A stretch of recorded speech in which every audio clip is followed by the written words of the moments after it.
Off and running with you here on this Monday. Welcome in to the Bureau, the Farm Bureau Insurance Studio. Farm Bureau, go! With the home team. They are your home team at Farm Bureau Insurance around the state of Mississippi. Your hometown heroes, your local Farm Bureau insurance agents in all 82 counties. Yes, sir. Count them up. 82. Count up the wins in college baseball this past weekend in the state of Mississippi. All but one. All but one. You had 9 from Friday through Sunday. You had 9 Division I college baseball games in the state of Mississippi, and the state of Mississippi won 8 of them. Not a bad weekend. Of course, we kind of get used to that around here. We really do in a baseball state for all intents and purposes. And, especially during the non-conference part of the year, that's kind of what we get used to, is a lot of winning, and that's what you had. More on that in a bit. First up, hey to y'all. Feel free to be a part of the show. Lots of ways for you to do that here on this Reaction Monday. I want to kind of get your reaction to the weekend, and there's a ton to react to. Now, I will admit, I was not locked into the postseason basketball selection stuff. I really wasn't locked into it, okay? I didn't catch one single blip of NCAA tournament stuff. Just don't care. Sorry. It is what it is, okay? It'd be disingenuous. But if y'all want to talk about it, y'all, we'll get into it. I'm just telling you, I didn't stay glued to it like a lot of people did this weekend. You do have the NIT that's about to kick up, and State and Ole Miss are both in it. That's all well and good, fine, but I'll just be honest with you. My mind has been on baseball and football, and it is on baseball and football, and that's what I'm prepared to talk to you about today. Jackson State, they just continue to roll. They had no trouble with Mississippi Valley. They're 3-0, and I told you, you could see it in the first game. Coach Prime and staff, they have that football team whipped into shape. They are well coached. Okay, so they get another win. They're 3-0. That's your football stuff. Of course, Drew Brees is retiring. That's in the news. But baseball, I did stay glued to baseball all weekend long, both watching it on the SEC Network Plus stuff, but also listening to it on the radio because we were in the car some, which was really neat. And I was I always like to watch if I can. You want to see pitches, you want to see hits, but I was reminded again how enjoyable it is to listen to baseball when it's done right, to listen to it on the radio. So I was able to do all that. So that was my weekend. I'm happy to react to all that with you, wondering kind of how you feel about it. So lots of ways for you to be a part of this show. A reminder that you can hit me up on the Country Pleasin' text line or the Divinity phone or comment on the live stream. All right, so the Country Pleasin' text line, 885-ESPN. It's a 601 number, 885-ESPN. If you need the number itself, it's 885-3776. Call me on the Divinity phone, Divinity Equipment in Madison and in Jackson. Your Kubota dealer, the oldest Kubota dealer in the U.S. It means they've been doing it better, longer than anyone else right here at Divinity. That's right. That's right. So y'all hit me up there. The Divinity phone is 995-1059. 601 number, 995-1059. Give me a call. What'd you think this weekend? Hey to everybody on the live stream. A bunch of folks tuning in already over here on Facebook, popping up their comments all over the place. Dave says, yo, yo, yo, from the Vegas, baby. What's up, Dave? Hi to you. Stephanie said, hey, Matt, from Stark, Vegas. Everybody's in Vegas. In Vegas. The one out west or the one here? Oh, back east. Danny says, hail State, Matt, from Ringgold, Georgia. Joy, watch out. It's the Ides of March. Oh, what is that? I don't know what that is. Heard about it. I've heard the Ides of March. All I can, don't know. Don't know what it is. Need a link. Something I should know, but I don't know. Et tu, Brute. What is that? It's from one of Shakespeare's wonderful many plays that I'm sure you spent a lot of time perusing as a young man. So it's Romeo Juliet, or is that Hamlet? Yeah. Is that Hamlet? Yeah. Et tu, Brute is Hamlet. Yeah. Yes, that's correct. What does that have to do with the Ides of March? Well, on March the 15th is when that knife went in the back of him. Was it? So beware of the Ides of March. On this day in 1492. Well, that was, I don't know, approximately. Somebody got a stab in the back over here. Yes, it's been happening for a long time. Good old Brute got stabbed in the back. And it wasn't Rick Pitino, and it wasn't Philip Fulmer. It was the Iona Gales make it. Yeah. Jason said, yeah, Roll Tide, by the way. Roll Tide in that one. Jason said, I had a smoked country pleasing dog at the game on Saturday. Oh, so good. Listen, Jason, okay, so country pleasing sausage is a part of my show and support our content and our show. Yes, admittedly. But let me tell you something. Even if they weren't, I would be telling you how incredible that thing is. I got one at the ball game last Tuesday, so we could go tomorrow. When I was there with Mary Lydia, I told you all about that. And they put slaw on it. It's the best thing I've ever had, man. And I came home and pressure washed my grill and my fire pit and everything, got it all washed and cleaned and dried out and ready to go, because now I'm going to cook my own after having that experience, Now I'm going to cook my own. So, Jason, thanks for commenting. Coming to some more, y'all, here on the live stream. Jeff and Joy and Llewellyn and Mikey and everybody coming to y'all. Real quick, out of the gates here, a couple of texts on the Country Pleasing text line. Micah in Batesville said, Hail State, let's get this week started. Yes, sir. We got midweek baseball. That'll happen around the state. And then we jump into SEC play, Conference USA play, and SEC play this weekend. State will go to LSU Friday, Saturday, Sunday. Both LSU and State had a wild weekend, had some walk-offs, but swept. Ole Miss is going to host Auburn this coming weekend. And Ole Miss had a good weekend. Kind of escaped with a series win. I say escape because they walked it off on Saturday. Big win for them. We got to listen to that one on the radio. And then yesterday, ULM, they really coach well and they run the base pass well, and kind of took advantage of some of that and got a win, salvaged a win to avoid the sweep. And sweeps are hard in baseball, but still, when you shake up the pitching rotation, you go get 2 out of 3. Pretty successful weekend for Ole Miss, so they're just clicking right along. And for them and State, the situation is still the same, and that is you got 2 teams in the state of Mississippi that are on the fast track for the College World Series. Now, as talented as anybody in the country, State and Ole Miss, yes. A great shot to get there, yes. You still have to go do it. You still have to get, host that super regional or get in one and go win 2 out of 3, which is, it's about how that pitcher feels on that particular day. We all know that.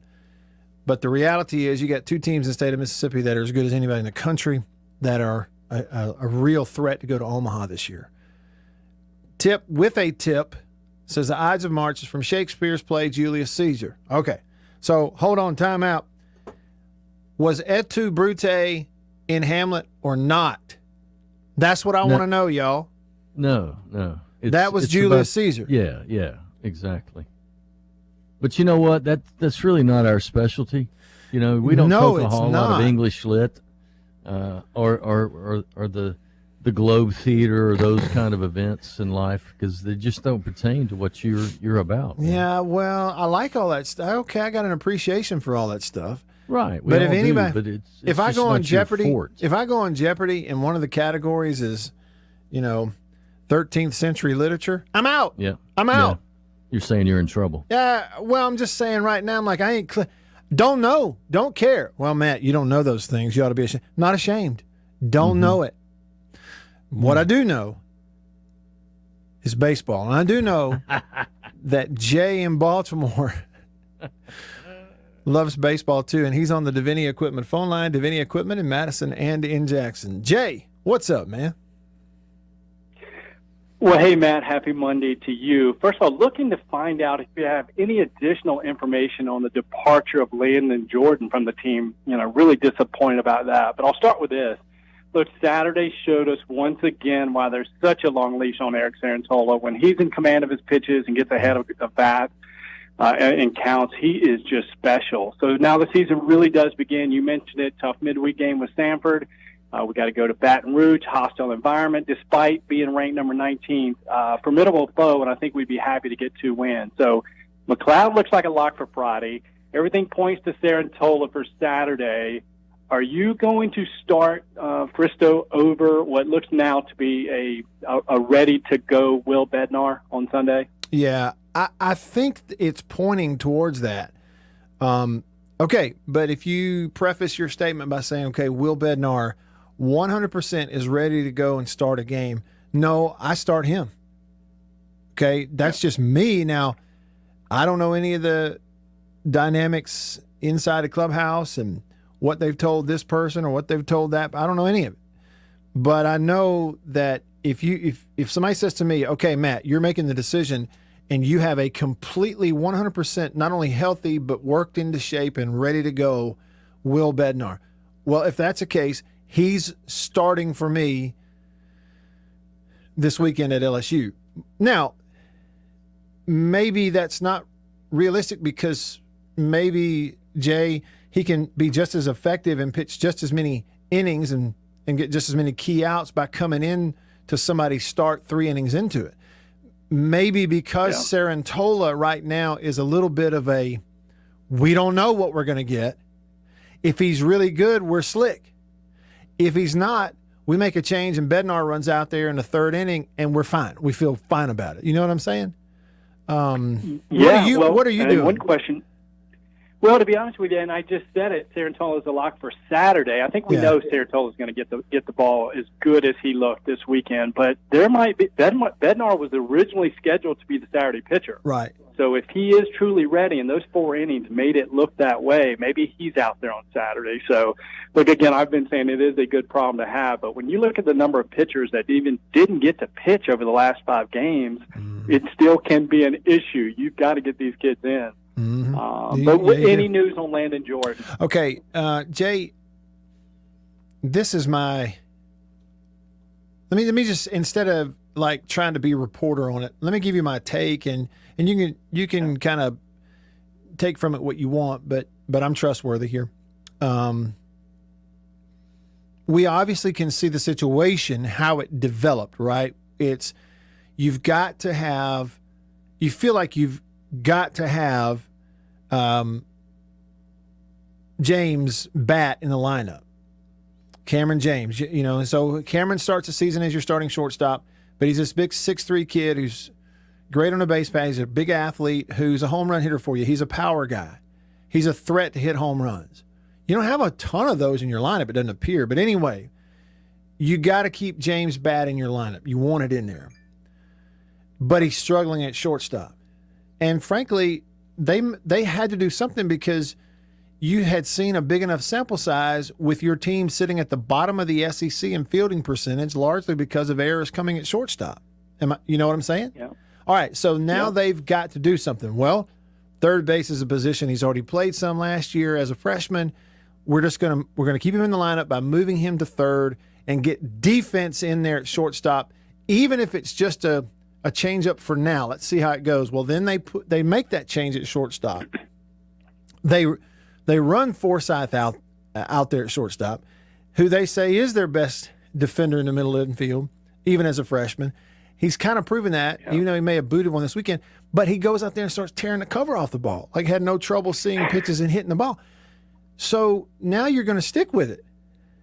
And unfortunately, even though Landon Jordan at third base had made some diving stops and had played a solid, maybe even better than solid third base, the fact is he's not a power hitter.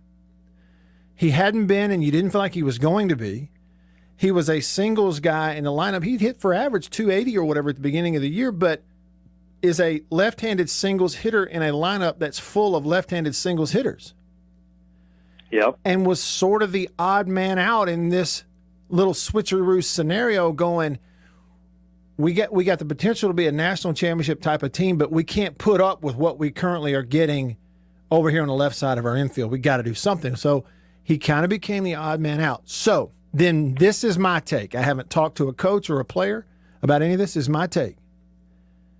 Instead of, I think, making the smart decision, and that is, I may be unhappy, but I'm going to grind this out because I'm going to take advantage of every pinch hit opportunity I get. Who knows what might happen? I may even work myself back into it regularly and help the team and do everything I can, even if it's limited opportunities, and then transfer when there's baseball going on. That would have been the smart decision. I don't think it's a smart decision to walk away in March. And now what are we going to do? Go hit off a tee for the next 6 months? No, you're exactly right, and that's what makes it so disappointing. I don't believe this story was completely written. No one's going to be surprised if Lane Forsythe has some struggles in SEC play. Exactly. There was going to be at-bats for him, and yeah, I mean, the biggest struggle is you just can't have you got to make a decision on Cameron James. I don't think you can have him go from short to third based on who's pitching and do I want a left-handed, right-handed bat. Right. I think we've seen the decision. I mean, well, now that Landon's gone, it's going to be a much easier decision, but it's going to be interesting. Looking forward to a big weekend. Thanks, Matt. Yeah, thank you also, Jay. Well, and I really appreciate you calling on the top of the show and kind of getting us on the subject, which is a big deal for State, is, coming out of this weekend, they sweep Eastern Michigan. Eastern Michigan, I don't think, was quite the level of opponent that State saw last weekend with Kent State. But, they had some good at-bats and things throughout the weekend. They were not sloppy at all. They were pretty good defensively. And all that, State sweeps, and for the most part of the weekend, they didn't have their best weekend at the plate, but they still just continue to mow everybody down with that pitching staff. And Sarantola was a part of it, that Saturday starter. And I thought, just what you said, Jay, there were glimpses of what you saw with him on the mound Saturday that shows you why he has such a long leash. Go watch what he did in the top of the third. But even if you look at the totality of his outing, he goes 5 innings and gives up 1 run on 1 hit and struck out 5 of the – how many batters did he face there in the outing? Well, regardless, struck out 5. First inning, right? Top of the first. He hits the first guy. Pitches around it. You get it to 2 outs, hit a guy. Pitch around that, get a ground ball. Go watch him in the top of the third after things had started to kind of move a little bit in his direction in the game. He comes out there confident, top of the third, and that was the example of a top half of an inning of, look, this is why he is what he is and in the spot that he's in despite of a few struggles here and there, because when it's locked in, it's unhittable. Potential is through the sky. Then, to come out there in the fourth and give up that solo home run, kid puts a great left-handed bat, puts a great swing on it, hits a home run opposite field, okay, and takes the lead 1-0. I thought it was a mature moment then, because even after that, he didn't melt, he didn't walk the next guy, he came in there and just got strike after strike after strike, pitched his way out of the inning after something not going his way. So that's more of what you need. Now, here's the thing about it. For everybody on State's staff, whole different ball game pitching to LSU's lineup this weekend than just about anybody they've faced so far this year. Yeah, you went to Texas in the opening weekend. You faced the Longhorns. You faced TCU. You faced Texas Tech. Good teams. Longhorns just swept South Carolina. Texas Tech's a top 10. TCU had a fireballer that they had to face and all this kind of stuff. But you only face them 1 game at a time. You're not across a 3-game series. Nor did you have tremendous amounts of scouting report stuff building up. LSU scouting every pitcher you've got, every pitch you've made, okay, and you're going into their place. So the challenge is going to really go up. So everybody's got to pitch better this weekend at LSU. All right. Hogjowl on the Country Pleasing text line says, congrats to the Lady Razorbacks winning the National Indoor Track and Field Championships. He says, I think Arkansas is tied with LSU at 47 NCAA national championships in all sports. WPS, which stands for Woo Pig Suey. Somebody is educating us. Yeah, et tu Brute means you two Brutus. Got it. We got a bunch of Shakespeare fans out here. Thanks, Mason. Look, man, I hadn't even looked at that since 8th grade, and I don't want to tell you how long ago that was. It's been a while. It's just a couple of years. Nick says, my college buddy wrote a paper for me for English Lit. I didn't read the assignment. Turned out he made up everything in the paper. I got a smooth 0. The man is now a pastor. Life is funny. I wonder if I know that guy. Everybody, yeah, I bet you do. Everybody deserves second chances, or third or fourth, whatever. Flowtown Ghost said, pretty selfish of him, not a team player, what I see. Yeah, I don't know. I'll be honest with you. Sometimes you get mad and you get hurt just right, ticked off just right. Well, you saw what happened Saturday, right? Cameron Jones got his foot popped. Cameron And James. if he'd broke a bone, he'd have been gone for a few weeks. Yeah. Then what do you do? Yeah, that's right. That's right. But what I was saying is I'm right there. I got plenty of examples in my life. I get mad just right. You may not make the best decision. So I think sometimes, especially if you're 18 to 22, you get hot-headed enough. Maybe the thing to do is hold off on making any decision until you can kind of cool off. The whole idea of cooler heads prevailing and that kind of thing. All right, coming to some of your comments on the live stream. Next, we'll check it out here with you in the Bureau, the Farm Bureau studio. Farm Bureau Insurance. Go with the home team. Y'all stick around.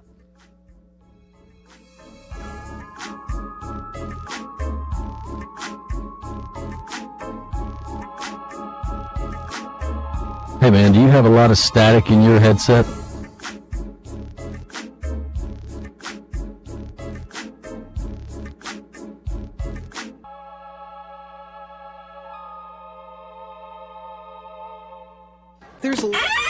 After these messages, we'll be right back. For double enjoyment, reach for Beech-Nut Peppermint Gum. It sparkles your smile, your breath, your whole sense of enjoyment. Beech-Nut Peppermint in the familiar yellow pack. Jeans do come true. Blue Delta Jeans makes the best fitting, most comfortable jeans in the world. Let's dive in and see what we have here. Do what I did. Visit BlueDeltaJeans.com. Find your fit. Just for my listeners, enter discount code Matt Wyatt. Just answer the questions. BlueDeltaJeans.com. Answer the questions. Use this code. Use the code. You're going to get a discount. They are the most comfortable jeans I've ever worn.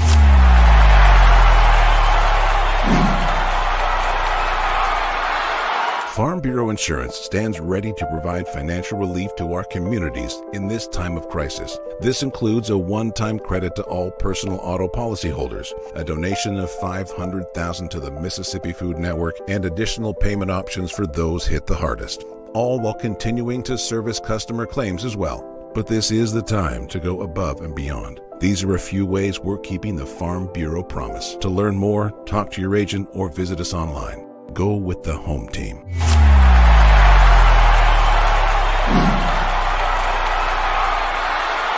Hey, y'all, let me tell you a little bit about C Spire. New stuff in 2021, including 5G coverage. If you go to their website right now, cspire.com, you're going to see their no bull, which, by the way, I love the Super Bowl ad with the slow motion bull. You're going to see that on the website. But look, they're right. There's been a lot of bull over the years in your wireless bill, depending on if who you were with. And my experience with C Spire is just like they say, there's no bull. I know what it's going to cost me each month. I know what my coverage is the number one coverage in Mississippi, period, the number one network. And they've got 5G phones that are 5G ready. Now, I have the new iPhone 12 Pro Max, got it at C Spire, went and did curbside at my local C Spire location and did the exchange where I traded in my old one, got the new one, and it's 5G capable. And we've got 5G coverage in parts of Mississippi, and it's just growing by the day. So you really ought to check that out, okay? And in terms of the new phones, you got deals going on those as well. Find those out at cspire.com. C Spire, customer inspired. After these messages, we'll be right back. Every farmer understands their farm can't thrive without some good partners like sun, soil, and rain. And farmers in North Mississippi also rely on another important partner, Mississippi Land Bank, because land and farm financing are Mississippi Land Bank's primary focus. We've grown alongside these farmers' crops for more than 100 years. We understand what a farmer needs, and we know the lay of the land in North Mississippi, and that's where I stand. A lot of people in the equipment world, things kind of go in trends, I guess, if you want to say it. So kind of the first big thing that we look at when we start evaluating our business is going to be our turf equipment. That's kind of the first big push, because once everything, the water dries up and the grass starts growing, This is what everybody's looking to get. We carry the new Wright stand-up mower. Doesn't look like much, but this thing is, and it costs just as much as zero turn. Not a cheap unit at all. I mean, if you go out there and look at that zero turn, this thing right here, I mean, it's got all your components from your big pumps to your commercial engine to your large steel deck. And these guys were the first ones to make the standard mower. Better buy Bird's Eye. Better buy Bird's Eye. Yes, always look for this Bird's Eye Bird, your guarantee of top quality frozen food. And your big Bird's Eye buy this week is Bird's Eye Orange Juice. Easy, you can serve it in a minute. Thrifty, it will save you money. Orchard fresh and delicious. Online at thezone1059.com. All right, here we are, rolling along with you, just getting started on this Reaction Monday. What's your reaction of the weekend? Quite a few things happen. The basketball season does continue now for State and Ole Miss men. They're both in the NIT. Somebody put a nugget out there. Ole Miss, the only Power 5 basketball team to finish, 2 games above 500 and not get into the tournament. And so they were just on the bubble. They're a 1 seed in the NIT. State's playing in it. We'll see what happens. Hadn't checked out a lot of details on that. I know. Got to think they'll probably match them up at some point. Yeah. What about we're waiting here today on the women's selection. We're still waiting on that, aren't we? Yeah. That happens this evening. Tonight? Okay. To see if State's women get in or Ole Miss. I know they projected them not to get in, so we'll see. Who's in and who's not. All right. Welcome back. Lots of ways for you to be a part of the show. Text me, call me, comment on the live stream. Llewellyn said, "Hey, Matt, it's Lou Bell. It's spring break, and I finally get to listen. Chicken Hawk and I had a great baseball weekend in Starkville, and the Diamond Dogs were awesome. Well, they picked a great weekend to go all the way around, Chicken Hawk and Lou Bell. They had great weather for 3 games, and then they had 3 wins for the team they were there to see. They got to be good luck charms, huh? I guess so. Yeah. Maybe I said, y'all go back. Next time you can, go on back. Let's see here. Drew said, JB, Burt Curry is disappointed in your lack of knowledge of Julius Caesar. Yeah, Burt Curry doesn't even know who Julius Caesar is. Yeah, he can't even spell Caesar. Only Caesar he's ever heard of is Caesar salad. Yeah. Boyd said, Fristo's earned the right to start Sunday against LSU. I think so, Boyd. I mean, well, let me put it to you this way. Lamonis commented on Bednar after the ball game yesterday, and it didn't sound like there was going to be anything different, that he likes where he is. Everything's good to go, but there was no indication anyway that they're going to switch anything up. Let's listen to that real quick. It's like 2-3 minutes here in the post game, a couple of questions and answers coming out of that weekend sweep for Chris Lamonis. Here that is. Compliments of Mississippi State video production. Chris, the last weekend, kind of 5 games, it seems like y'all have been able to roll in a little bit earlier. Is there anything you attribute that to, or just kind of where hits are falling? And I guess today, obviously, you got the big.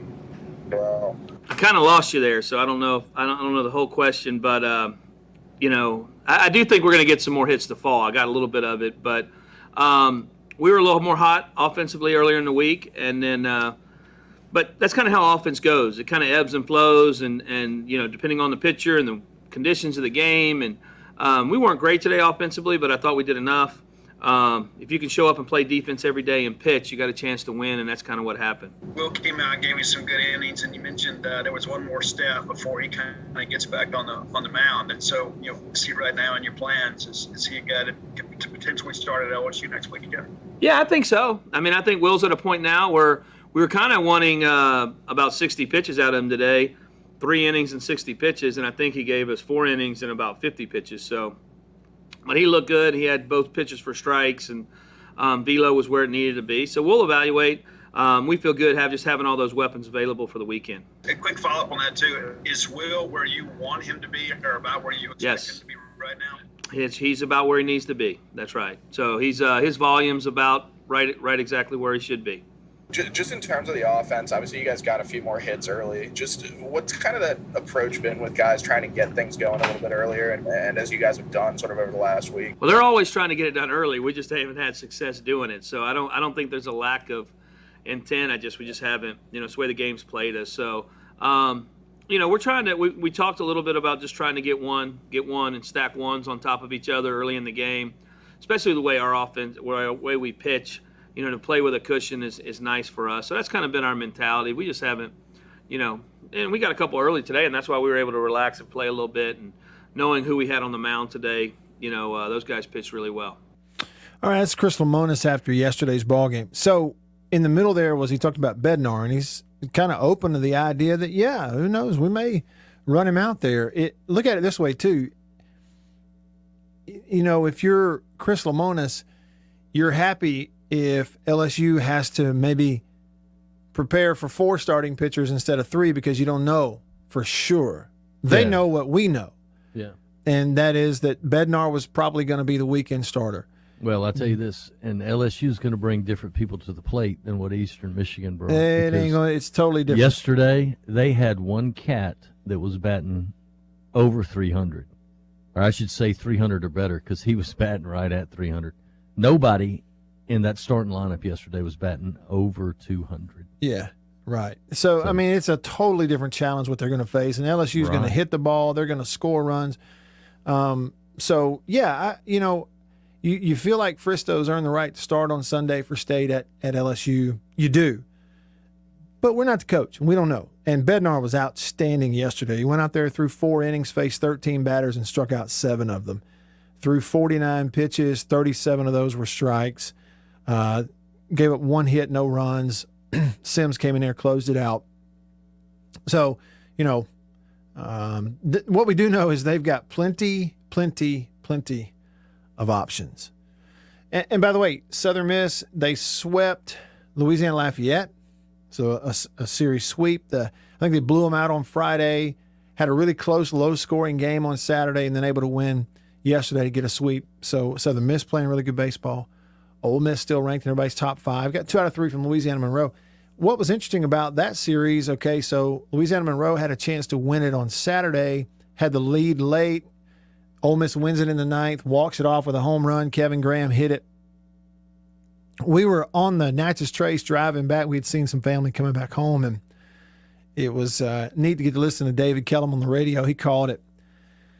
And he's got Brad Henderson, I think is still Ole Miss's all-time leading hitter, all-time leader in hits anyway in his Ole Miss career. Brad's a Tupelo guy and got into coaching. Now he's doing some other stuff, but he's in the broadcast booth with Kellum. We got to hear their broadcast. My first chance to get to hear them this year together, which is neat. And to hear David call the walk-off home run was really good. They do a great job with their broadcast.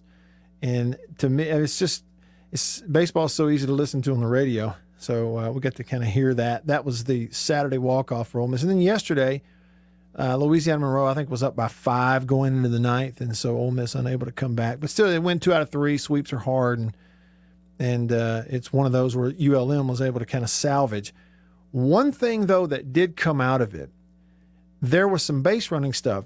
On Saturday, I don't know if they did it on Friday because I didn't hear, but I know they did this in the Saturday game. Louisiana Monroe did to build their lead against Ole Miss that they eventually lost. And then yesterday they did some more of this to extend their lead and take advantage of Ole Miss. And that was runner on first and third, and intentionally the runner on first getting caught in the middle in no man's land, going out halfway between first and second. I didn't see it, but I'm listening, and the way it was described was the intentionally drawing a throw or intentional rundown to try to get the runner at third across, like a free run across home plate before that guy's tagged out, even if it's a third out in the inning out there between first and second in the intentional rundown. And it sounds like they did it multiple times. So hits and runs, kind of the manufacturing part of it, moving runners over, bunting guys over, intentional rundown to get a free run across the plate like they did it, I think, multiple times. It took Ole Miss a little bit during the weekend to figure out how to defend it because you don't see that a lot in college baseball. And, it almost worked for a Louisiana Monroe win on Saturday. Ole Miss able to come back. Heroics from Graham in the 9th. But it did work yesterday. Here's Mike Bianco after all I that. just got away from him, obviously, there in the fourth. I thought he looked really sharp. By the way, and he started off by commenting on Derek Diamond, their starting pitcher, yesterday. We just, let the inning blow up on us. And, the disappointing thing is, when you got the ball and you're the guy on the mound, you got to try to keep it together. And I know he's disappointed, but it's not all on him. I mean, there's enough, blame to get spread around to everybody. But, we just didn't handle it very well. And, we got to be able to handle the bunts and handle the situations and, just frustrating. That usually doesn't happen to us. We usually can, when they give you outs, get the outs, and doesn't mean that you won't give up a big inning, doesn't mean that you won't give up hits, but we just gave them too many opportunities, and you credit them for executing all the stuff, from the safety squeezes to the sack drags to the hit and runs to the over the last couple of days, their execution has been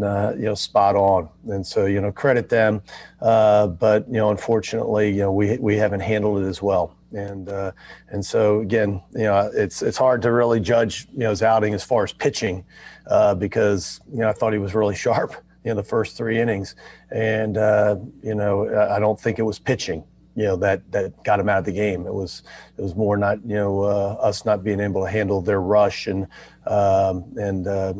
again we got to do better than that. All right, so that's Mike Bianco. We'll get to some more of that a little bit later, because they still have a really good baseball team. I mean, there's Ole Miss. They're kind of lamenting the fact they didn't sweep somebody. Kind of shows you where they are. There's an expectation to sweep on the weekends. You talking about baseball in Mississippi and what happened this weekend, 8-1. I'm looking at the 2021 standings, SEC East and the West, and of 14 teams, there's only one team right now with a losing record, and that's Missouri at 7-10. How about that? That's pretty powerful, man. Well, in the non-conference, the SEC is just mowing everybody down, And just get ready. They're going to mow each other down. It's going to be a barn burner. It really is. No doubt about it. I'm Matt in the Bureau, the Farm Bureau studio. We're just getting started with you here on this Reaction Monday. Y'all stick around. There's a lot of noise when it comes to After these messages, we'll be right back. Arrived today. Jeans do come true. Thank you, Blue Delta. Yeah, jeans do come true. That's what the bag says. Blue Delta Jeans makes the best fitting, most comfortable jeans in the world because they are uniquely made for you and only you. Raw denim jeans, custom fit, hand tailored in Tupelo, Mississippi, my hometown. Let's dive in and see what we have here. Do what I did. Visit BlueDeltaJeans.com. Find your fit, design a jean, and before you know it, you'll be addicted. Just for my listeners, enter discount code Matt Wyatt, all lowercase. Again, that's if you listen to me, you can use discount code Matt Wyatt, all lowercase, and at checkout, you're going to get a 10% discount off your order. So I just went online, ordered them, BlueDeltaJeans.com. A couple weeks ago, went in, I didn't go get measured. I just entered, what I knew about myself. I just answered the questions, and here they are at my doorstep a couple weeks later. Nice. Yeah, Blue Delta. Nice. I'm happy. I've known the Blue Delta team for years, and I'm thrilled to have these guys on as a sponsor of this show.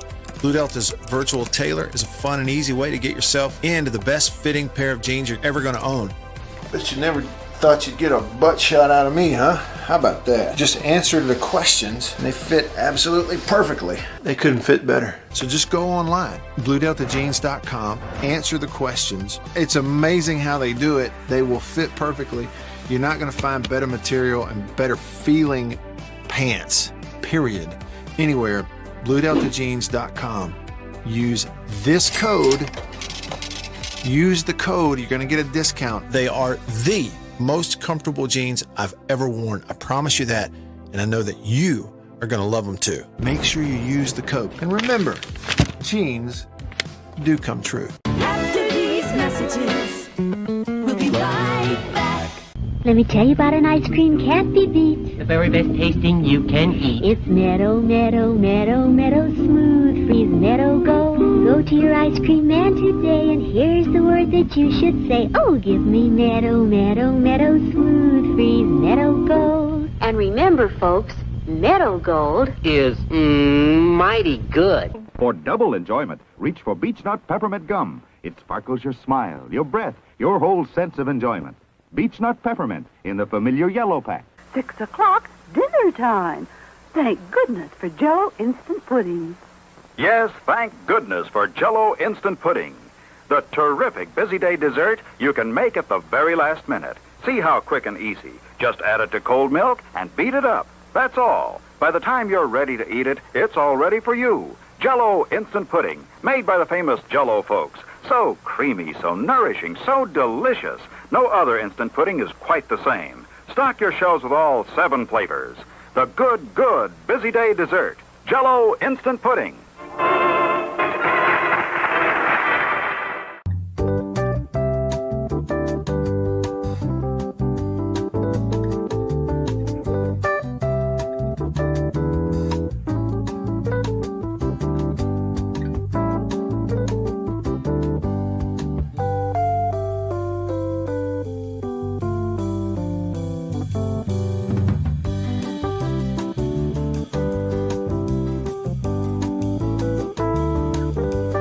The Mississippi State radio analyst. And who's on your radio? Right now! You got the Matt Wyatt Show on 105.9 The Zone and online at thezone1059.com.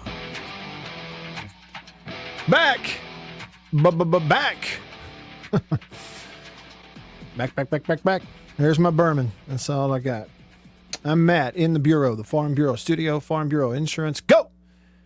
With the home team, they are your home team at Farm Bureau Insurance. Staying connected to you because of C Spire, the #1 network in Mississippi. C Spire, where they are customer inspired. I was checking the scores from the weekend in SEC baseball just a little earlier on my handy dandy iPhone 12 Pro Max with lots of cameras and wide angle and zoom and I don't know what all and things and such on it. Yep, I got one, and it's from C Spire. I like it. So far, I've kept the case on it, hadn't banged it up, even though I like to have my phone naked. I've kept the case on this one because I learned my lesson on the last one. Dropped it, jumped out of my pocket, and busted it back here on the back patio. But anyway, this new one is still good to go. Yeah, got a case on it. So anyway, I was checking the scores. Let me kind of give you a rundown of what happened. You want to hear this? Y'all want to hear this? Don't forget to hit me up on the live stream. Facebook, YouTube, Periscope. Coming to y'all. By the way, Caleb and Sven and Roshana and Drew and everybody commenting. I'm coming to that. And don't forget to text me on the Country Pleasing text line, 885-ESPN or 885-3776. The Texas Longhorns, the stars at night are big and bright. The Texas Longhorns swept the top 15 South Carolina Gamecocks. South Carolina had gotten off to just a fantastic start, but Texas took 3, and yesterday they won 8-5. That was a top 20 matchup. Texas ranked in the top 20. They'll definitely move up. Earlier this year, some of the folks that saw Texas out there in Texas at that opening event out in Arlington were not very impressed with the Longhorns. But, buddy, they had a good weekend. That's a good South Carolina team that just got swept. All right, Arkansas, #1 team in the country, took 2 out of 3 from Louisiana Tech in Ruston.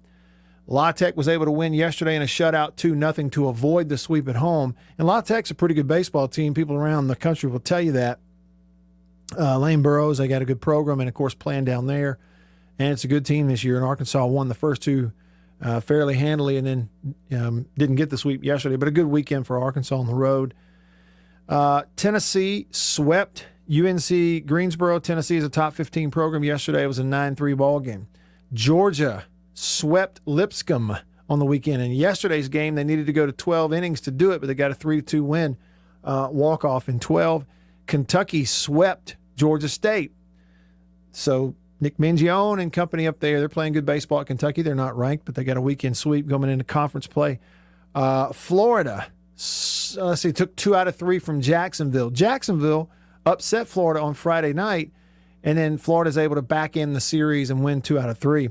LSU swept UTSA, walked it off on Saturday, walked it off yesterday, and they were down big in the ninth. And LSU's just, they are LSU. There's a little magic down there in Baton Rouge. It's just there. Okay? And this weekend, LSU hosting State. This is one of those things where, listen to me, don't get too up or down about it. 2 really good teams. All right? You could go down there, State could go down there and sweep them. And it would not mean that LSU is out of anything. And it would not mean that anything. You could go down there and get swept by LSU. And it doesn't, it's 3 wins and 3 losses, and there's a long season. You know, if you're State on, we got 30 more games, Matt? Yeah, a whole bunch. Well, at least. And then you start looking at the tournament. Well, and the thing is, JB, you know, State goes down there, road series like this to an LSU. You know, if you just don't get swept, pretty good weekend. You know, I mean, just pick up one win. If you win a series on the road like this, it's like icing on the cake.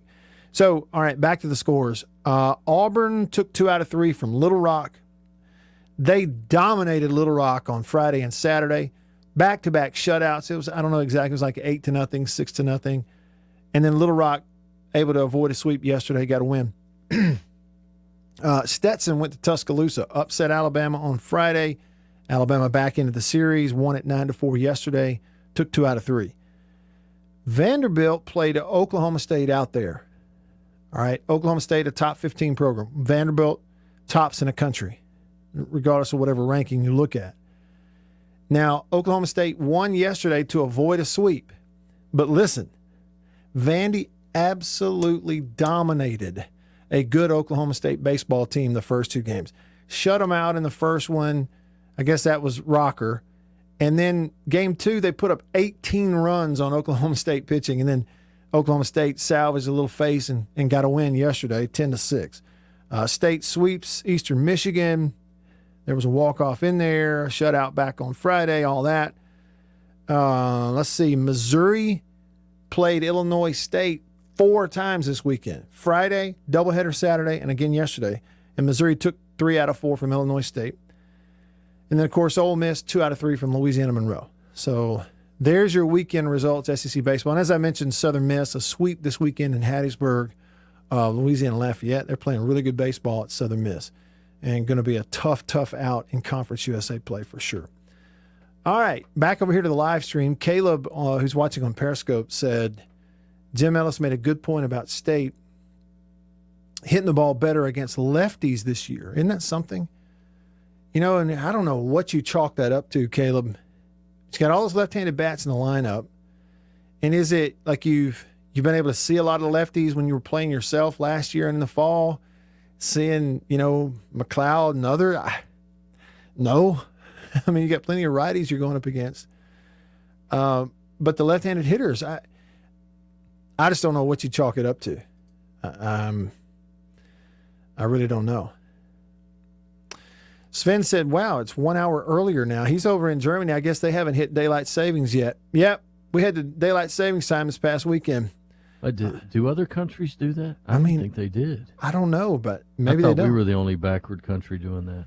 Yeah, Sven. Apparently, they don't in Germany because he's like, "Hey, your show's an hour earlier." Yep. Yeah, that means he gets to see us a little bit earlier. Yeah, that's right, before bedtime. Roshana said our men's basketball team will be in the same bracket as Ole Miss in the NIT. That's what JB was touching on earlier, Roshana. Maybe that at some point you get those two matched up against each other. Sven bragging on the baseball team at State, says our baseball boys look good. Yep, so far so good. The rubber's about to meet the road, though.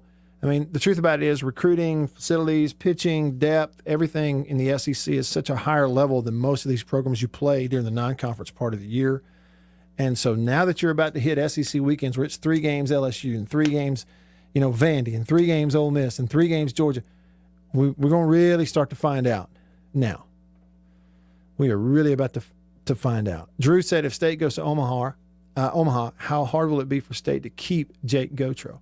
Yeah, I don't know. I mean, you know, Jake, you would think is certainly on a fast track to move up and go be a head coach one of these days, no doubt about it. But, the other one's Foxhall. You look at what he's done with the pitching staff.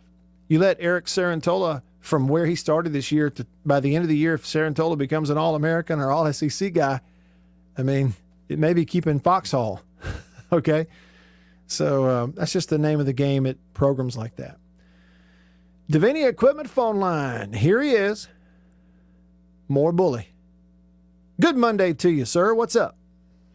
What's happening, Matthew? Man, not much. How was your weekend? Well, man, it was fantastic. Thanks for asking. How about you? Peachy. Wonderful. Yeah, he complained to me about the springing forward, Matt. Oh, did he? But he's got a different attitude with you than he does with me. Mm-hmm. Well, that's because I like Matt. Oh. You told me you love me right before I put you on hold. I said irregardless. Okay. Which makes it. Well, the fact of the so. fact of the matter is that nobody else listening to this show cares if y'all love each other or not. That's just the truth about it. Okay, I'll give you that. But listen, I know I'm on the Davini phone lines, and man, I just want to give a shout out to you for listening to me ask you about Davini, and I headed over there on Saturday with my 17-year-old, and dude, we were in and out of there in almost less than an hour. Really? With a brand new zero turn. Atta boy. Yeah, so it was a great experience, and Mark took care of us and told I stepped aside and he just educated my son on everything. And it's a place to go, man, and I think my son has a bright future with that, so we'll see. But Did we you can always thank Davini. Did you gas it up and immediately get out there and do some donuts in the yard? Tell the truth. Well, I've never been on one except for yesterday, and it was kind of awkward for me. That right-hand forward turns it left. I can't compute that. But I see he's a lefty, so his brain's already screwed a little bit anyway. I see. Yeah, a little so he bit. gets it. Man, the first time I ever got on one, I don't own one. My dad does. And the first time I ever got on one was his down there in Dothan, and he's got a big place, so I could really get going and practicing without having to worry about ruining anything.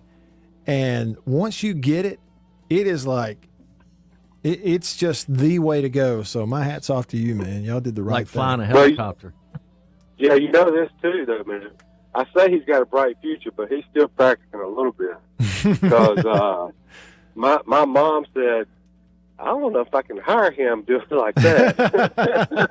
Yeah. And that's my mom, man. Hey, tell him the better he gets, the more phone calls he's going to get. More Bully, appreciate it, man. Thank you. Thanks, brother. See you. Thank you. Hey, you're good on that zero turn. What are you doing Saturday? That's it, More Bully. Little Bully. Is that your son's name? Little Bully? Less Bully? 2 S's or 1? Y'all stick around. Hour 2 coming up.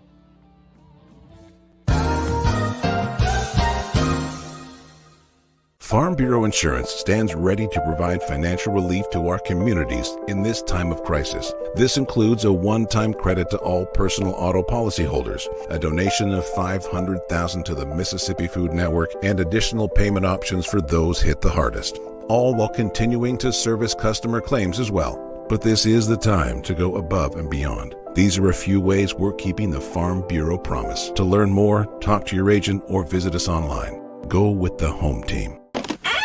After these messages, we'll be right back.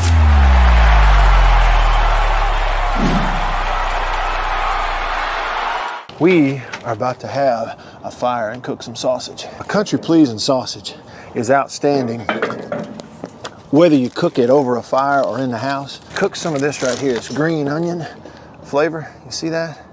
But this right here is my favorite, the maple flavor.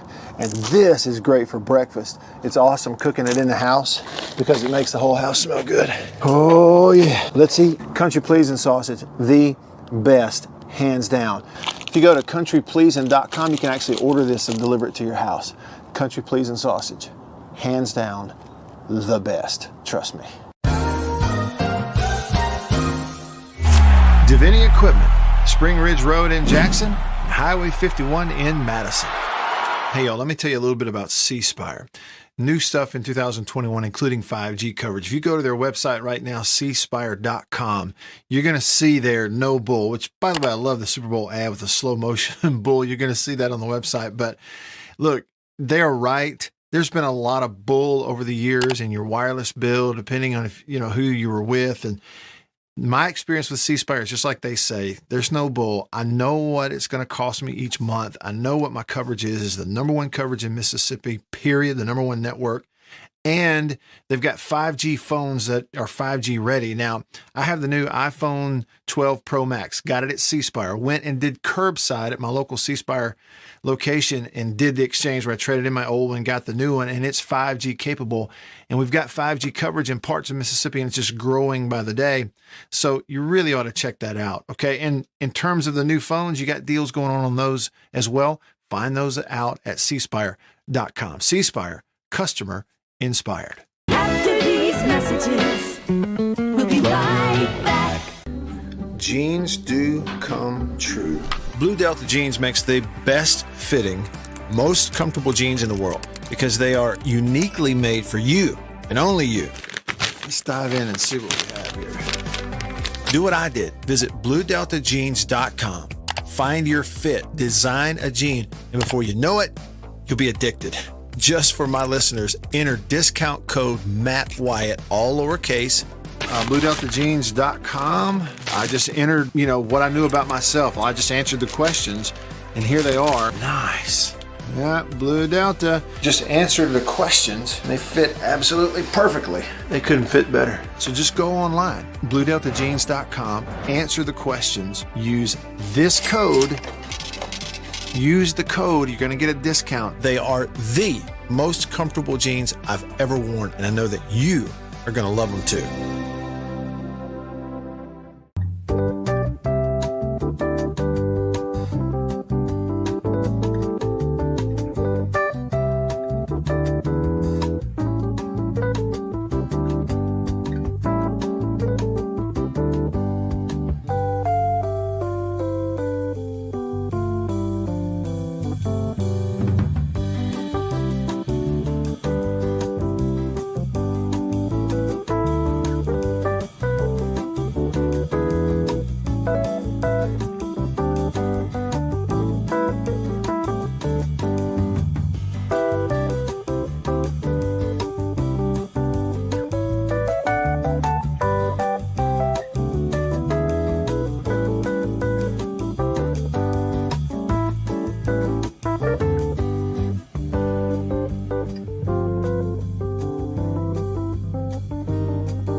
Program sponsored by the Monsanto Fund.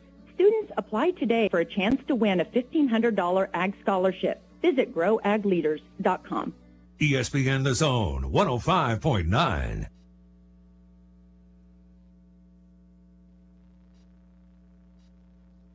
WRKS Pickett's Jackson. Hi, John. It's time to get back to the Matt Wyatt Show. Live in the studio. Online at thezone1059.com and on your radio at ESPN 105.9 The Zone. All right, here we go. Hour number 2 of the show. Off and running with you. I'm Matt in the Bureau, the Farm Bureau studio, Farm Bureau Insurance. Go with the home team. They are your home team at Farm Bureau. Local agents in all 82 counties around the great state of Mississippi. Staying connected to you because of C-Spire. Don't forget, also, if you've ever wanted to get into some of those custom jeans, head over to BlueDeltaJeans.com. BlueDeltaJeans.com. Use my name as a code at checkout. You're going to get a big fat discount on your purchase at BlueDeltaJeans.com. So use code Matt Wyatt, all lowercase, spell it out, no spaces in there, all lowercase, Matt Wyatt. Use that code at checkout. Get yourself a deal. All right, lots of ways for you to be a part of the show here as we start off hour number 2. You can comment on the live stream if you like. It's a good way for me to see it. I can see it all in one place if you're tuning in, however it is, online. If you're looking at the live stream on Facebook or YouTube or Periscope. By the way, too, if you're watching on Periscope, which is a Twitter thing, Periscope is technically going away at the end of this month. I think March 31st, they're going to kill it.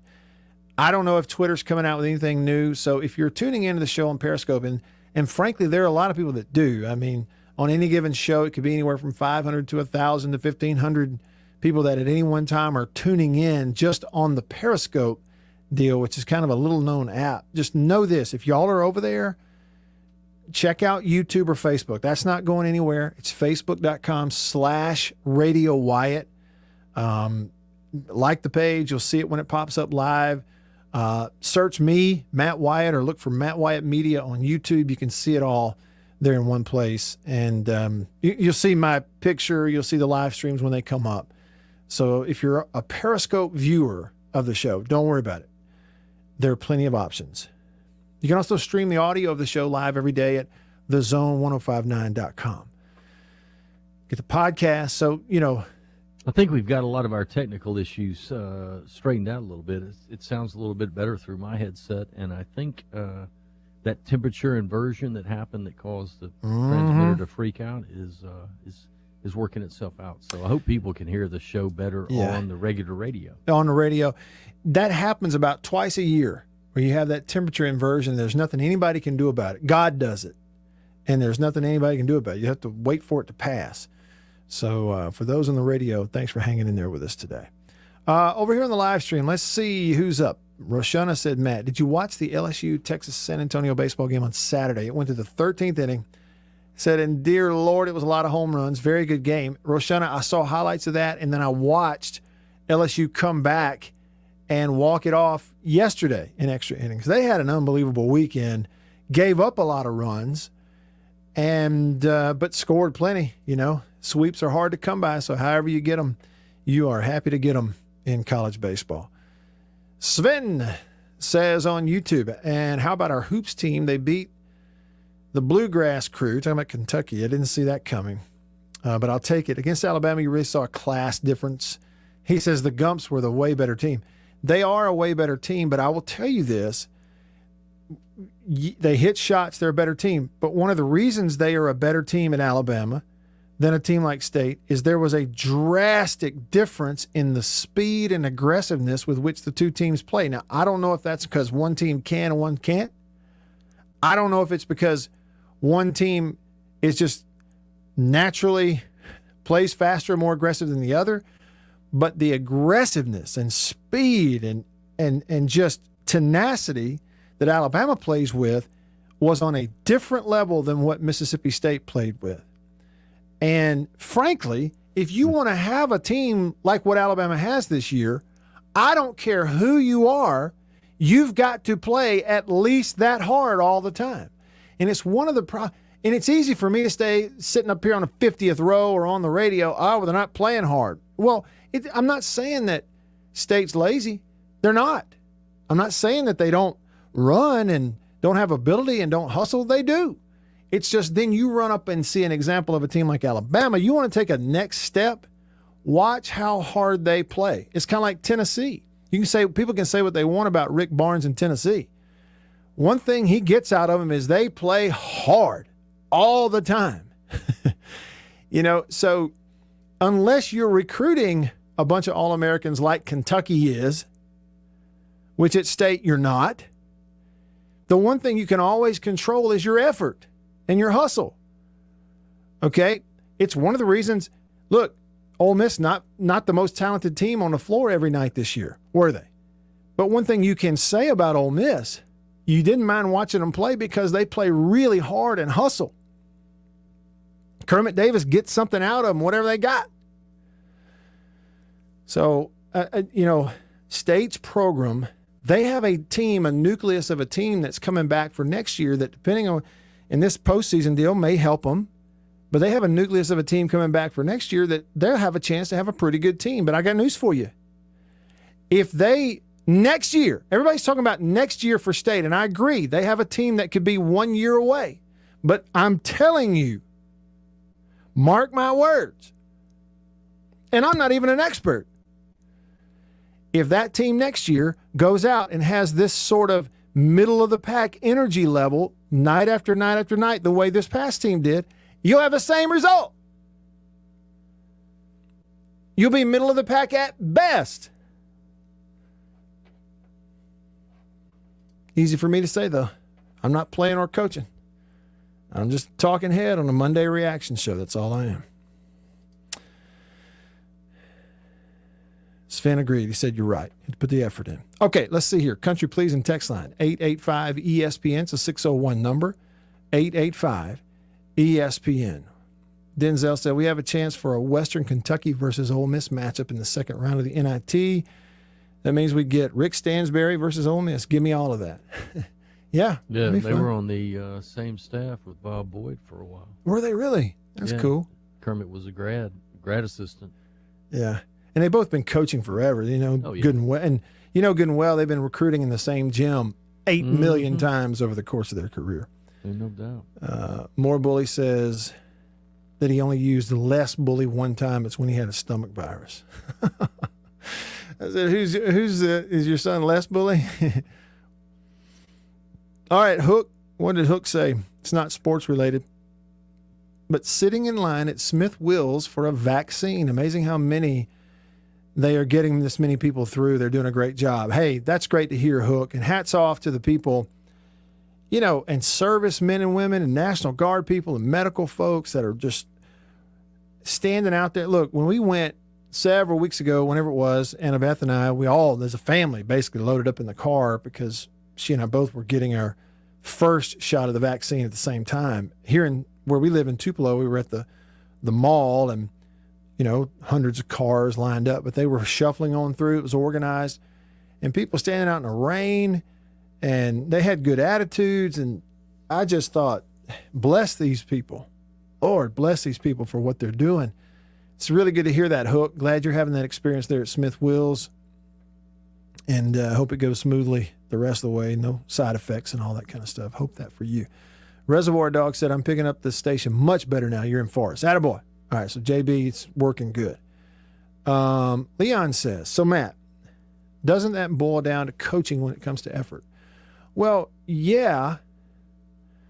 And, the thing about it, yes, I mean, it does to a point, right? But you always hear coaches say, I'm through coaching effort, or I'm at a point where, our guys have to understand if we have to coach effort, we're already beat. Well, there's some truth to that too. I mean, when you're at that level, I just put it this way. At the SEC level, at that level of men's basketball, any sport, but that level of men's basketball, if the other team has more energy, plays harder, faster, and more aggressive than you, what are the chances you beat them? Slim. I don't care who you are. Okay, so if if they got more talent, it's like if you're a player, okay, after about 10 minutes of Alabama running circles around you, okay, if they hit shots, they hit shots. Here's my thing. I get on the bench, and as a player, I want to say, hey, guys, you know what? We may all foul out, but at least that would be effort. Right. Let's just play harder than them and see what happens. I'm talking about every loose ball, they got it. You got three guys standing on the defensive end, ball coming off the rim. One Alabama guy goes up and gets an offensive rebound, put back. I mean, what are we doing? What'd you do last night? Did y'all go to bed on time? because they look twice as fast as you and twice as interested in playing basketball. That's just the truth. Yeah, it looked like a different team from the Kentucky game. Yeah. Yeah, just completely different. I'm like, you beat Kentucky. What? Everybody pat you on the back at the hotel? You think it was it? Look, I'm going overboard. Alabama's really good. They are really, really good. Yeah, okay. they're a 2 seed in the tournament. But still, Matt, you and I made the point in the text. It was pathetic effort. Pathetic effort. I mean, Blowouts. yeah. Listen. That's when I would go to the end of the bench is Howland. And I said, if these guys don't want to play, then you guys get out there. Put somebody in We're already there. getting beat by 35. What's the difference? Yeah, at least I was. I would say to my guys, if one of you guys gets a foul because you're diving after a loose ball, I will applaud you. I will sit here and applaud for you as your coach. Just give me effort. You guys act like you're fine with the score on the scoreboard. I'm sorry. That's just the way it looks to me. It's the way it looks. And doggone, I'm almost to the point where after years and years being a state basketball fan and looking at it, and there's a lot of up and down. And there are a lot of times when state goes out and they're confident and they'll play great. They'll do really, look at the way they played in that first half around the basket, and they'll do around the basket in the first half against Kentucky. Okay? But then to go the next day, and it's like you're standing still compared to your opponent. Ball's loose on the ground, they're diving for it, and you're trying to pick it up, batting it around out here. Like you're afraid to bruise your knee. I'm telling you, I'm to the point where I'm just like, I don't care what their record is. I don't care if they're ranked. I just want to see a team that plays harder than the other guys every single time. I want a men's basketball version of a Vic Schaefer women's team. That's what I want to watch. I don't care what the score is. Well, we need to run this offense, so maybe it'll come to. So what? Don't care. Ain't watching it. I want a men's basketball version of a Vic Schaefer women's team. Out hustle the other folks every single game. You know why? Because you can control that. You can't control whether you're 90% or 75% at the free throw line every night. Sometimes it happens. It's shooting. You can't control if you go out here and go 11 for 20 from 3 or 1 for 21. Sometimes you can't control it. But you know what you can control? If that guy runs faster than you, if they play a little tougher than you, don't give it to me once a month. Don't give it to me once a week. Give it to me every single night. If I can't get it from you, sit the bench. Play a walk-on. What are you going to do? Run the 100 people that are in the gym out? So what? If we put some other guys in and they play really, really hard, we might get some more fans in here. At least that'd be something. I feel like you're also talking about some of the women's basketball players as well. Just play hard. Give me the effort. Now, the people go, well, what about coaching? Well, look, let's look at the reality of this. Sometimes you are installing stuff. Sometimes you do have young players who are trying to figure it out mentally. And when you're thinking, you're not running. The whole, it's impossible to be aggressive and confused at the same time. Okay, I get it. There's things you're working through. I understand all that. You go, well, Matt, they've been in the postseason 3 out of 4 years. So what? I'm tired of watching stuff like that. That was an embarrassing blowout. That wasn't just a loss. You didn't go out here and Alabama beat you by 12. They beat you by 40. Embarrassed you. On national television, ESPN. And guess what? Yeah, they hit shots. But anybody objectively watching that game goes, you know what? Alabama is running circles around them. Well, did State not eat well? They all got a stomach bug? What's the deal? I'm almost to the point where, you watch that and you go, look, a loss is a loss. Nobody expected you to beat Alabama. But, man, play. Matt, you're being too harsh. Well, maybe somebody ought to be. Reservoir Dog. Yeah, okay, we got yours. Jason said, they don't do daylight savings time in Arizona. I did not know that. I had no idea they don't do it. Let's see here. Micah in Batesville said, State got embarrassed, plain and simple. If we have another year like this year, barring what happens in the NIT, Ben will be gone. Look, and here's the other thing, too. This is so snooty of me. It's such an... I got to be careful because what I'm about to say borders on such an easy, lazy take by a sports guy on the radio, okay? I get it. I totally get it. But this is the way I feel. I'm sick of the NIT.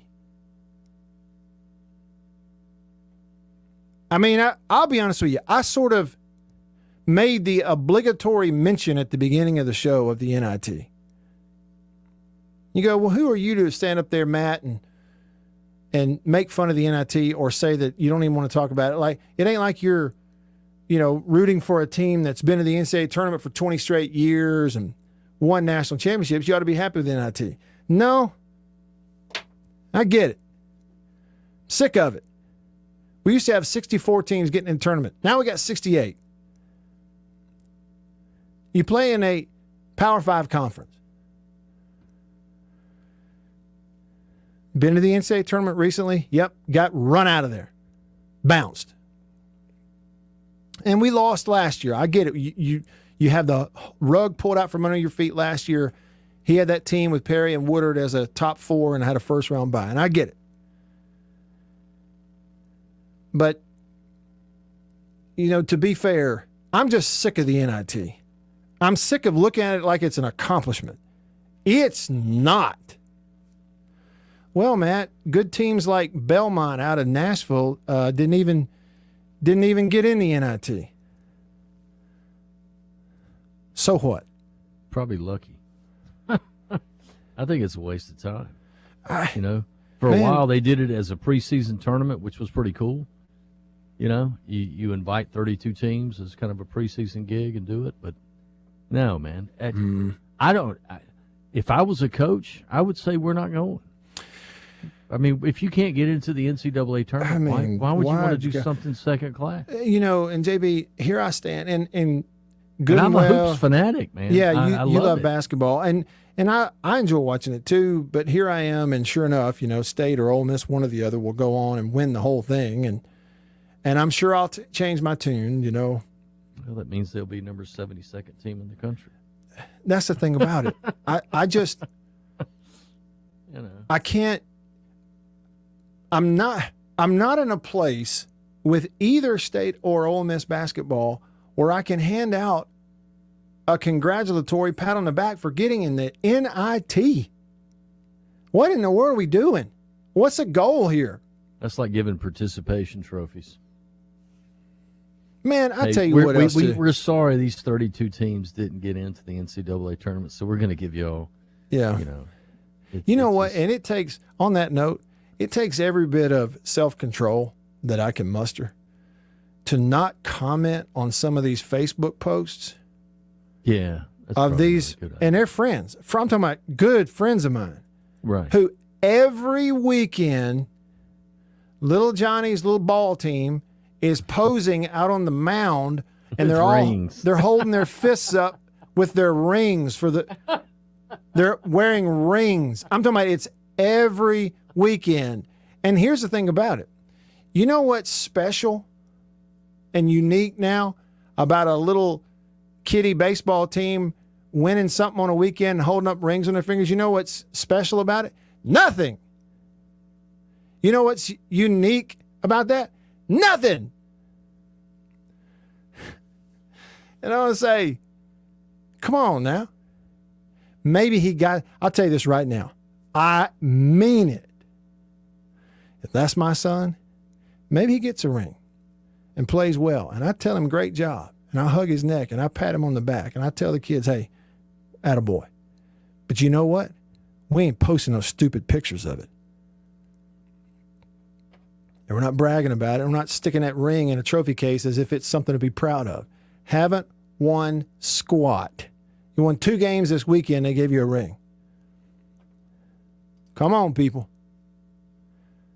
Hey, we lost a couple of callers that we're going to have to hang on through the break, so if we can get them to call back. We had phone line just went completely dead, but Jake and Decon, if they would call back, they had some good takes that they wanted to ask you, so hopefully we can get that on the back side of this break. Okay. Music going to fire like normal, you think?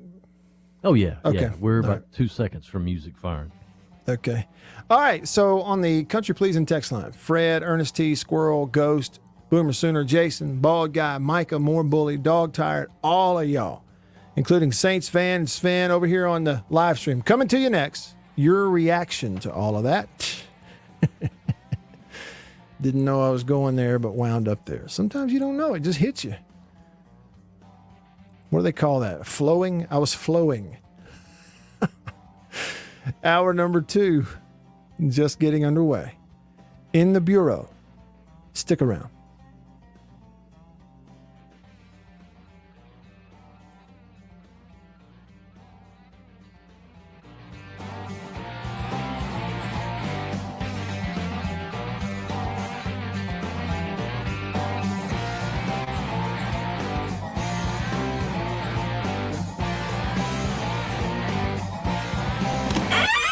After these messages, we'll be right back.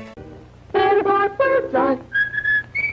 Better buy Birdseye. Yes, always look for this Birdseye Bird, your guarantee of top quality frozen food. And your big Birdseye buy this week is Birdseye Orange Juice. Easy, you can serve it in a minute. Thrifty, it will save you money. Orchard fresh and delicious.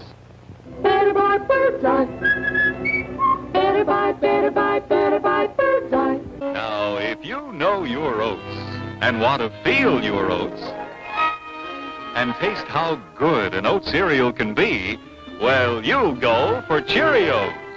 Great way to start the day with really great eating. That's Cheerios, one of the few foods made from oats. The tasty cereal grain everyone should have at breakfast. Crisp and golden as only a toasted oat cereal can be. And nourishing? Why, a Cheerios breakfast gives you the power protein that grown-ups need to help stay in trim and youngsters need to grow on. Toasted oat goodness, toasted oat flavor, a delicious power breakfast. That's Cheerios. Let me tell you about an ice cream can't be beat. The very best tasting you can eat. It's Meadow, Meadow, Meadow, Meadow Smooth Freeze Meadow Gold. Go to your ice cream man today, and here's the word that you should say. Oh, give me Meadow, Meadow, Meadow Smooth Freeze Meadow Gold. And remember, folks, Meadow Gold is mighty good. For double enjoyment, reach for Beech Nut Peppermint Gum. It sparkles your smile, your breath, your whole sense of enjoyment. Beech Nut Peppermint in the familiar yellow pack. 6 o'clock, dinner time. Thank goodness for Jell-O Instant Pudding. Yes, thank goodness for Jell-O Instant Pudding. The terrific busy day dessert you can make at the very last minute. See how quick and easy. Just add it to cold milk and beat it up. That's all. By the time you're ready to eat it, it's all ready for you. Jell-O Instant Pudding, made by the famous Jell-O folks. So creamy, so nourishing, so delicious. No other instant pudding is quite the same. Stock your shelves with all 7 flavors. The good busy day dessert. Jell-O Instant Pudding.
Matt Wyatt Show on 105.9 The Zone.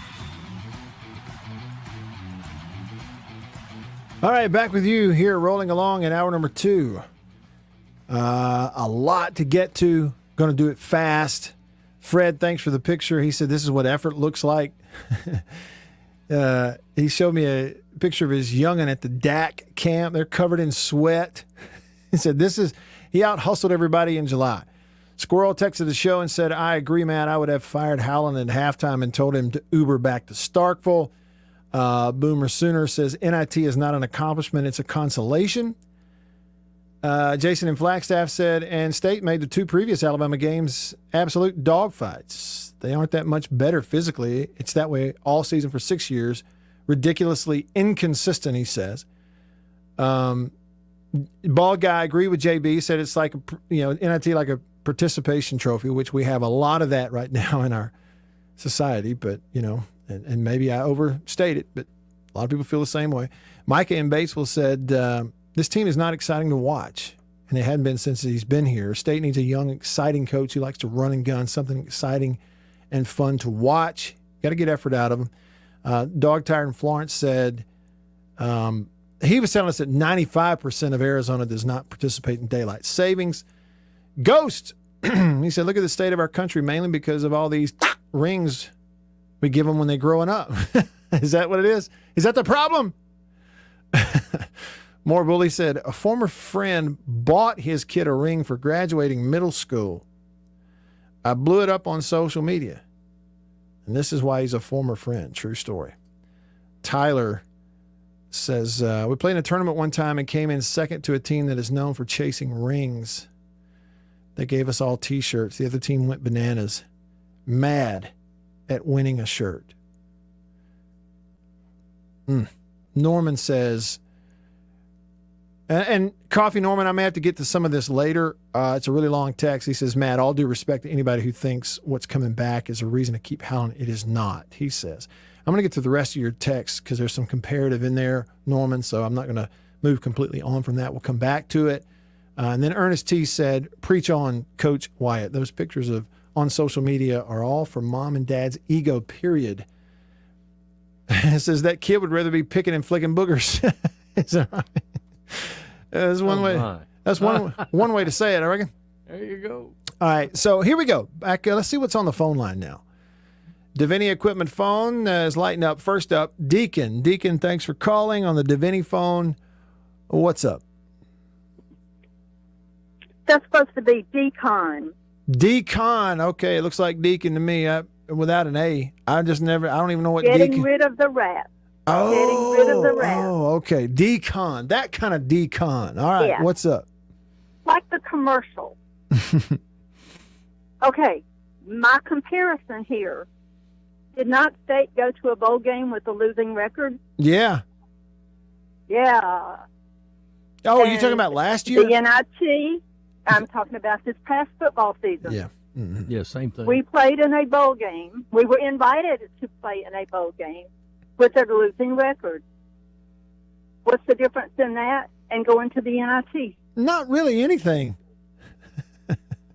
Yeah. Yeah. Not really anything. And I would tell you that really an even worse example would have been, hold on now, stay with me on the year.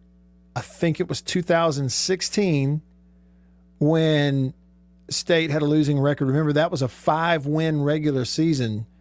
Dan Mullen's team in 2016, but that was a normal year. You played 12 games. You had 4 non-conference. That was the year they started the season by losing to South Alabama. But at the end of the year, State got to go to that bowl game in St. Petersburg with 5 wins just because there weren't enough winning teams and somebody had to go, right? Last year is one of those where, like, you got COVID and you didn't have spring practice and they put the season on and then you're just going to play each other, so it's all conference games. Last year was real kooky just all the way around. The one in 2016 was a deal where, look, Dak Prescott had just been your quarterback for 2 years. You ought to have been able to recruit a football team, and have one, and they go win 5 games, lose to South Alabama wearing shorts, and then go to a bowl game with 5 wins. So there ain't a whole lot of difference. No.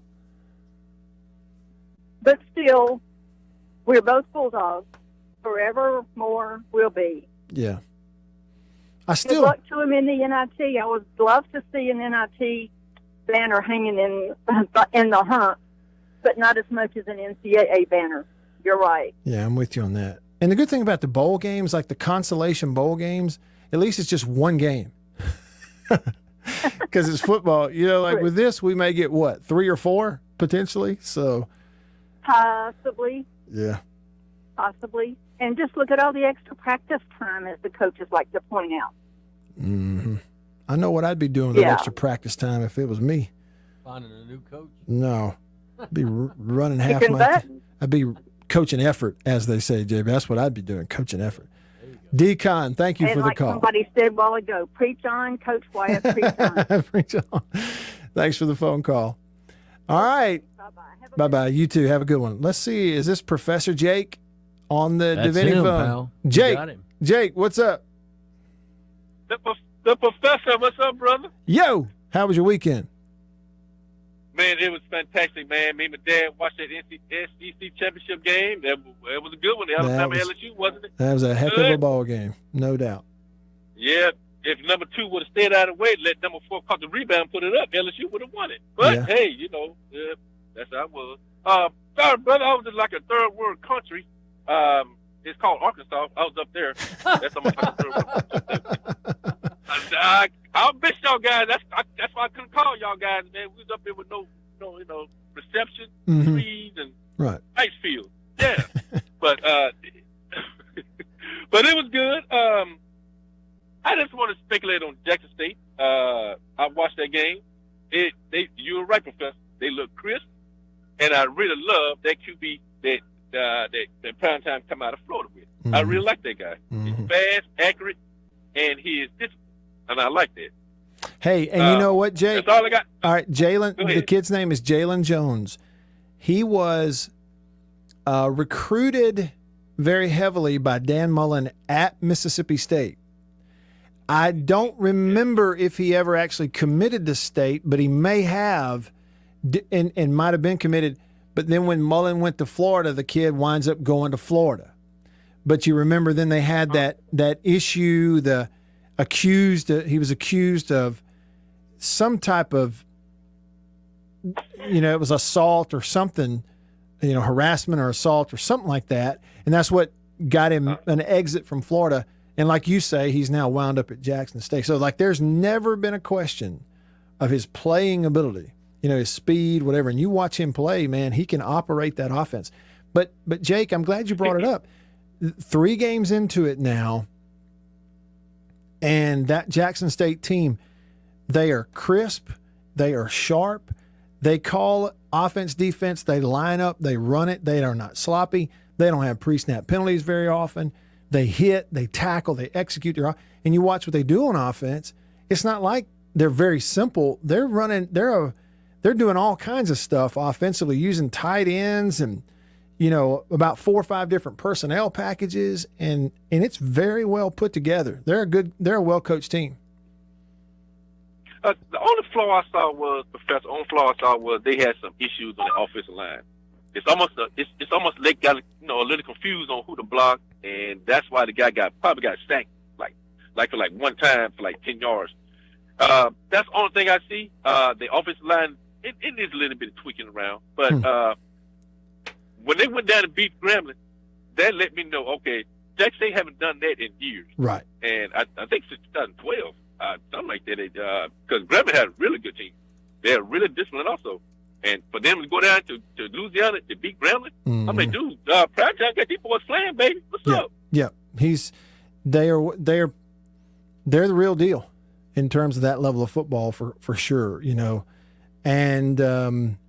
And then the way they beat Grambling, too, that goal line stand, that's one of those things that when you do that, all the players on the team are like, okay, I'm buying in now. This is going to work. What he's been telling us is paying off. When you have a moment it's like having a walk-off win in baseball.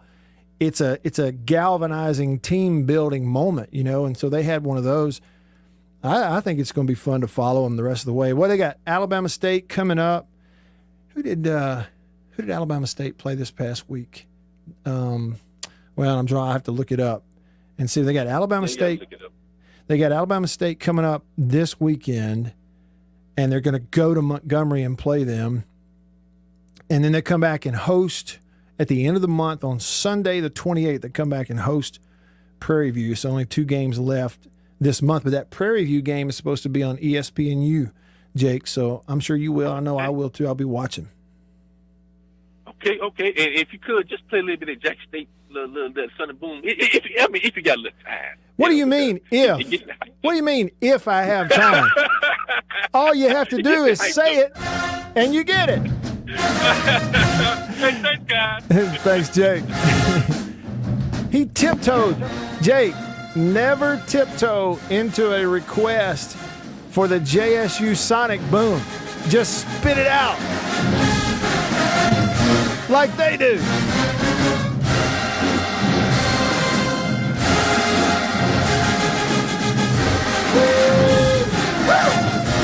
Come on. Roll your windows down. Ride around Jackson. Turn it up to 11. Sing along.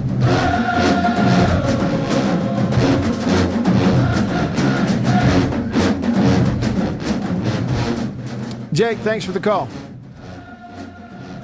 Doesn't get much better than that. Let's see. PRG. Norman, I'm coming back to it, I promise. PRG. About 15 seconds. Thanks, JB. PRG said, Decon made a lot of really good points on her call. Yeah, I think so too. All right, rolling along, hour 2. We'll wrap it up next. Y'all, stick around. There's a lot. After these messages, we'll be right back. For double enjoyment, reach for Beech Nut Peppermint Gum. It sparkles your smile, your breath, your whole sense of enjoyment. Beech Nut Peppermint in the familiar yellow pack. Jeans do come true. Blue Delta Jeans makes the best fitting, most comfortable jeans in the world. Let's dive in and see what we have here. Do what I did. Visit BlueDeltaJeans.com. Find your fit. Just for my listeners, enter discount code Matt Wyatt. Just answer the questions. BlueDeltaJeans.com. Answer the questions. Use this code. Use the code. You're going to get a discount. They are the most comfortable jeans I've ever worn.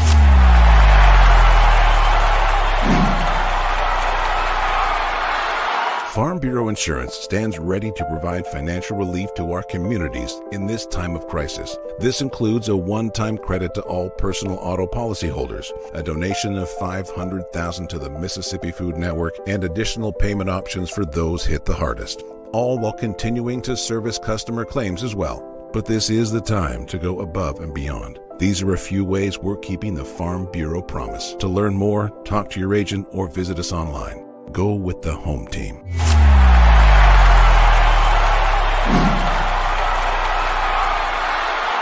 Hey, y'all, let me tell you a little bit about C Spire. New stuff in 2021, including 5G coverage. If you go to their website right now, cspire.com, you're going to see their no bull, which, by the way, I love the Super Bowl ad with the slow motion bull. You're going to see that on the website. But look, they're right. There's been a lot of bull over the years in your wireless bill, depending on if, who you were with. And my experience with C Spire is just like they say, there's no bull. I know what it's going to cost me each month. I know what my coverage is the number one coverage in Mississippi, period, the number one network.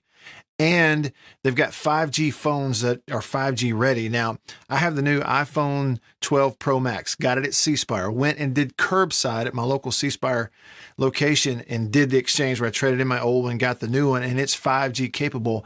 And we've got 5G coverage in parts of Mississippi, and it's just growing by the day.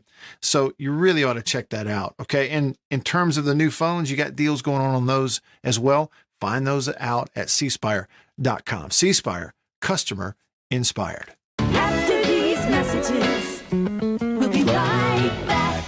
Every farmer understands their farm can't thrive without some good partners like sun, soil, and rain. And farmers in North Mississippi also rely on another important partner, Mississippi Land Bank, because land and farm financing are Mississippi Land Bank's primary focus. We've grown alongside these farmers' crops for more than 100 years. We understand what a farmer needs, and we know the lay of the land in North Mississippi, and that's where I stand. A lot of people in the equipment world, things kind of go in trends, I guess, if you want to say it. So kind of the first big thing that we look at when we start evaluating our business is going to be our turf equipment. That's kind of the first big push, because once everything, the water dries up and the grass starts growing, this is what everybody's looking to get. We carry the new Wright stand-up mower. Doesn't look like much, but this thing is, and it costs just as much as zero turn. Not a cheap unit at all. I mean, if you go out there and look at that zero turn, this thing right here, I mean, it's got all your components from your big pumps to your commercial engine to your large steel deck. And these guys were the first ones to make the standard mower. Better buy Bird's Eye. Better buy Bird's Eye. Yes, always look for this Bird's Eye Bird, your guarantee of top quality frozen food. And your big Bird's Eye buy this week is Bird's Eye Orange Juice. Easy, you can... Playoff Caliber Sports Talk. It's the Matt Wyatt Show. On 105.9 The Zone. Oh, yeah. As people liked hearing from the Sonic Boom earlier, the real unnamed texter said, oh, yeah, turn it up. Turn it up. We got a text from Jarluminati. What a great name. Jarluminati. Related to Joe Lenardi? I don't know, but he ought to be. It says, I love that Jackson State love. Yeah, they're playing good football, for sure. No question about it. Let's see here. Over on the live stream, Jason said, you see the assistant coaches getting into it before the LSU and Alabama game? It took the commissioner to come down to break it up. I totally missed all that. I don't know what was going on. I missed it. Missed that part of it. It was, it was a little jawing before the game. Not too dissimilar from what happened with Mississippi State and Ole Miss in football a few times before the Egg Bowl. Mm-hmm. But it was... Hey, can I get Herb Street? Can I get a statement from Herb Street, please? That's really what I need. That'll settle this whole thing for me. Pushing and shoving and jawing by assistant coaches before a game. All I need is Kirk Herbstreit. I need real tears, fake or real. Just need some tears and some emotion and a good talking to by Kirk Herbstreit. That'll fix the whole thing. That'll be appropriate. I'm picking up my sarcasm, I guarantee you. Saints fan SB09 said, rephrase, could have chosen not to execute. Let's see. I missed the first one. Let's see. On the live stream on YouTube, Caleb said, note about the Ole Miss bracket in the NIT. Rick Stansberry may face the Rebels in the second round. Yeah, we got that earlier. That might be quite interesting. Yeah, it might be. Caleb's asking me, he says here, did you see the antics from the Southern Miss home runs in the Friday night game versus ULL? No. Caleb, tell me what happened. I missed that. By all means, please fill me in. I'd love to know what happened. Antics. Somebody asked, okay, let me give you another example. Somebody texted me the other night during maybe the Saturday game. Anyway, I think it was Saturday night. Cameron James, Mississippi State, I think it was a double. I didn't see it, but someone texted me and said, did you see him? He took off his wrist thing and pretended to use it like a phone and take a selfie in the double. And they go, I don't know, I'm too old school for that. And I'm like, look, I'm old school too. I don't inherently like that stuff. But then I stop and I go, well, I mean, is that what baseball needs? I just don't know about that, man. I mean, come on now. We're going to pretend like something we have out at second base, we're taking a selfie with it after a double in the, fifth inning? I mean, come on now. I mean, shoot your fake bow and arrow to the dugout and let that be enough. Let that be enough. All right, here we go. Davini Equipment phone line. Our man, Louvier, kind enough to join us today on the Davini phone. What's up, Louvier? Good afternoon, gentlemen, and go Saints. So a lot of times I call this show and other shows on this radio and I brag about my kids. So today, if you will indulge me, I'm going to brag about my mom. Okay. My mom and dad will be 85. My dad will be 85. My mom will be 84 in 2 weeks. They live in Diamond Head on the golf course. They played 9 holes yesterday. And on number 9, a par 4, my mom holed out from 110 yards for a 2. An eagle on 4. She's 84 years old. That is fantastic. That's the best thing I've heard all day. And it's not like an accident either. I showed JB a video of her putting from, I don't know, 30 feet off the green, and she gets it to within about 5 feet, and her facial expression on the video is complete dissatisfaction, like, no, that's not good. So, yeah. 84 years old, holes out from 110 yards.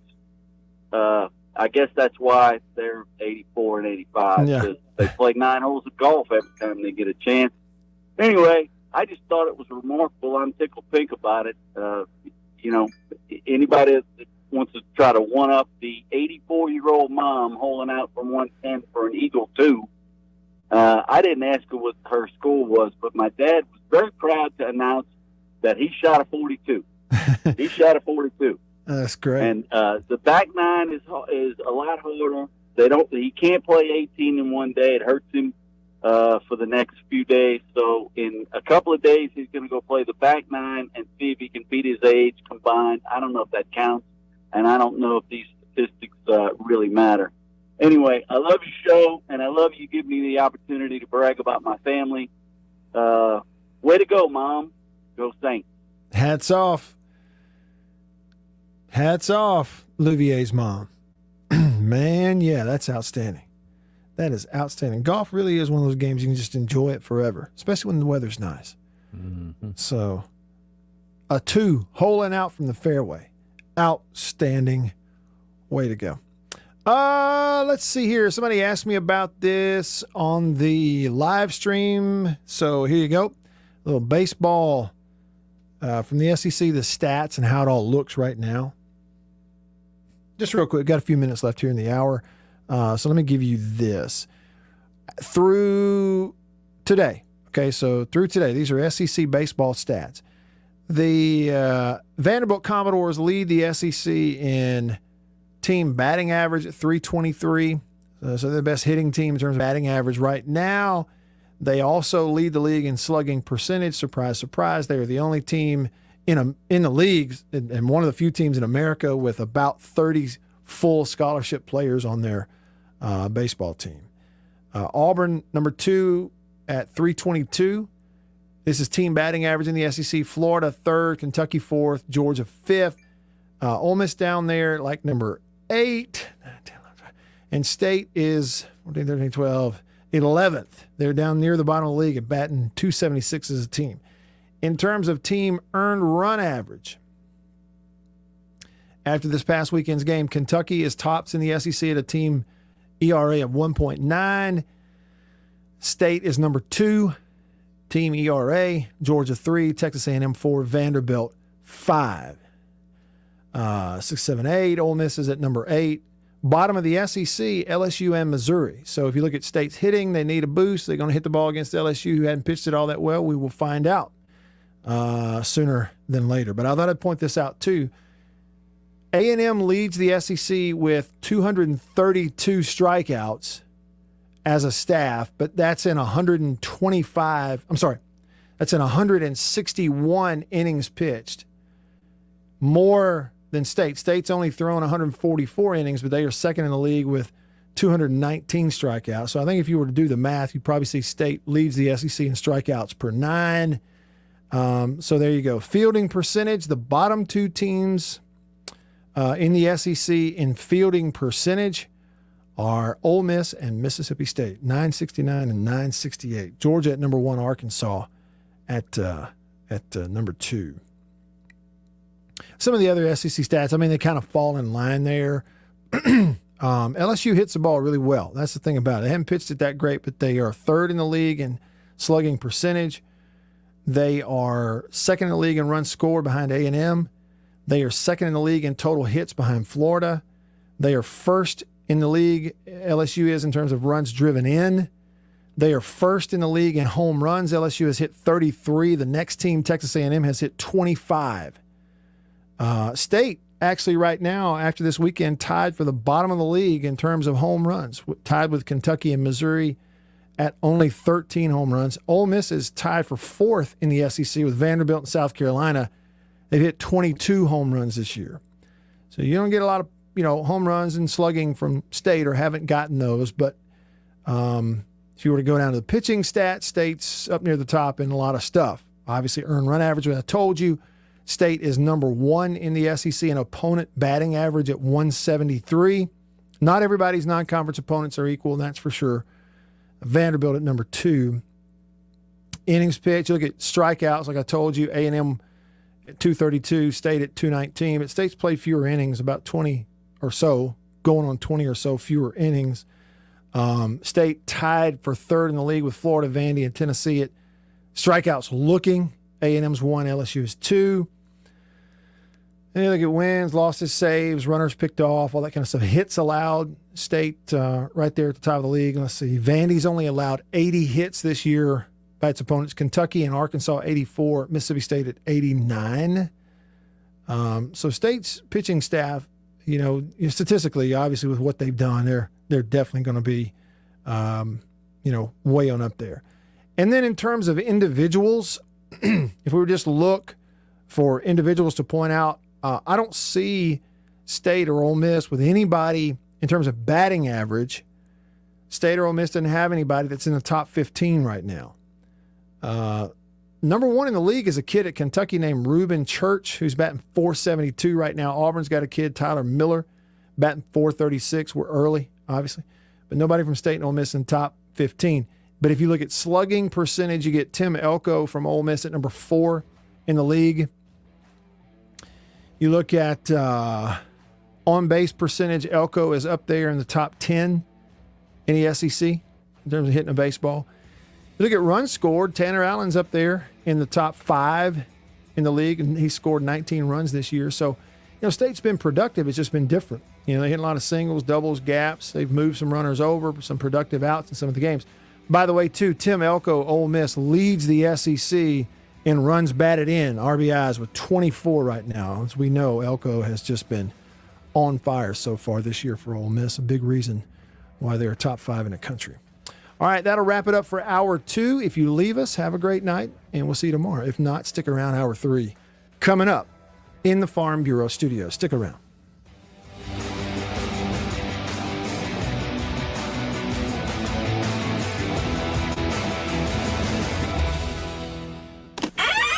After these messages, we'll be right back. Arrived today. Jeans do come true. Thank you, Blue Delta.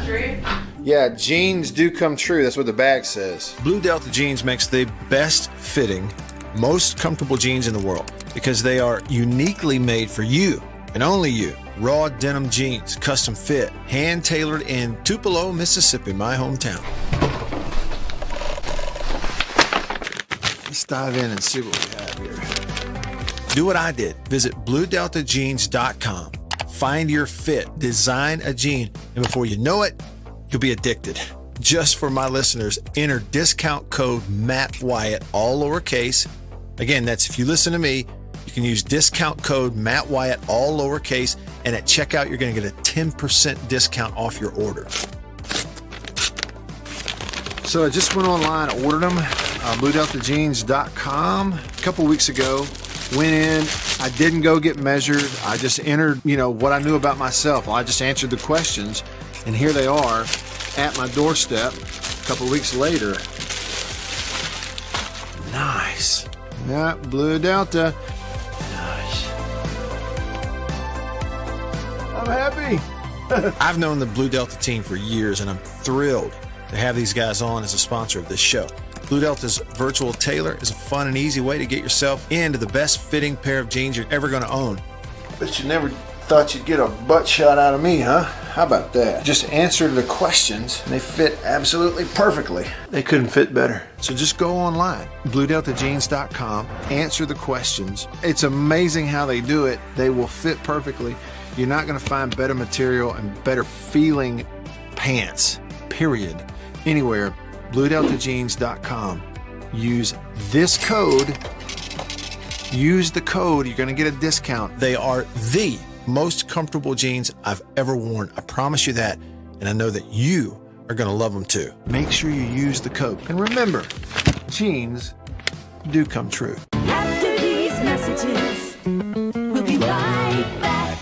Let me tell you about an ice cream can't be beat. The very best tasting you can eat. It's Meadow, Meadow, Meadow, Meadow Smooth Freeze Meadow Gold. Go to your ice cream man today, and here's the word that you should say. Oh, give me Meadow, Meadow, Meadow Smooth Freeze Meadow Gold. And remember, folks, Meadow Gold Is mighty good. For double enjoyment, reach for Beechnut Peppermint Gum. It sparkles your smile, your breath, your whole sense of enjoyment. Beechnut Peppermint in the familiar yellow pack. 6 o'clock, dinner time. Thank goodness for Jell-O instant pudding. Yes, thank goodness for Jell-O Instant Pudding.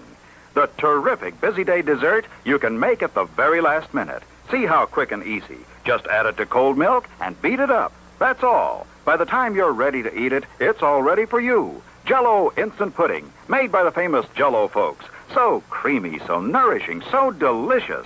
No other instant pudding is quite the same. Stock your shelves with all 7 flavors. The good busy day dessert. Jell-O Instant Pudding.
Yard by yard, life is hard. Inch by inch, life's a cinch. For many of us, life can appear to be hard. Taking regular, daily, small steps to deal with our problems leads us towards our ultimate goals. Remember, yard by yard, life is hard. Inch by inch, life's a cinch. To learn more, check us out at thekindnessrevolution.net.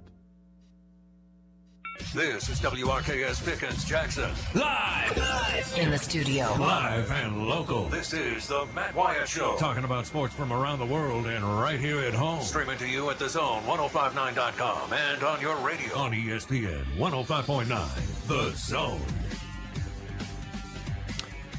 All right, here we go. Hour number 3 of the show has begun. Oftentimes we'll refer to it as the casserole hour of the show. And that's because just about anything goes. I have been scrolling. Yeah, put it all in there, stir it up. Let's just see what it tastes like.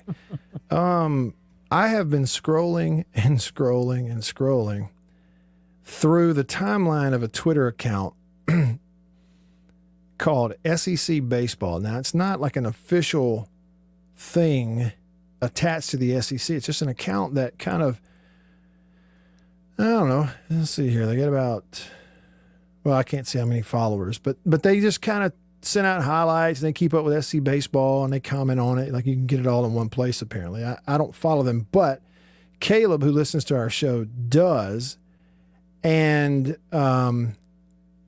sent me a tweet that they sent out and said, "Look, I realize this isn't the SEC, but you got to see it." Here it is. It was Southern Miss. It was Southern Miss versus Louisiana Lafayette on Friday night. Do I have that right? Yeah. Okay, so it's an account with over 13,000 followers.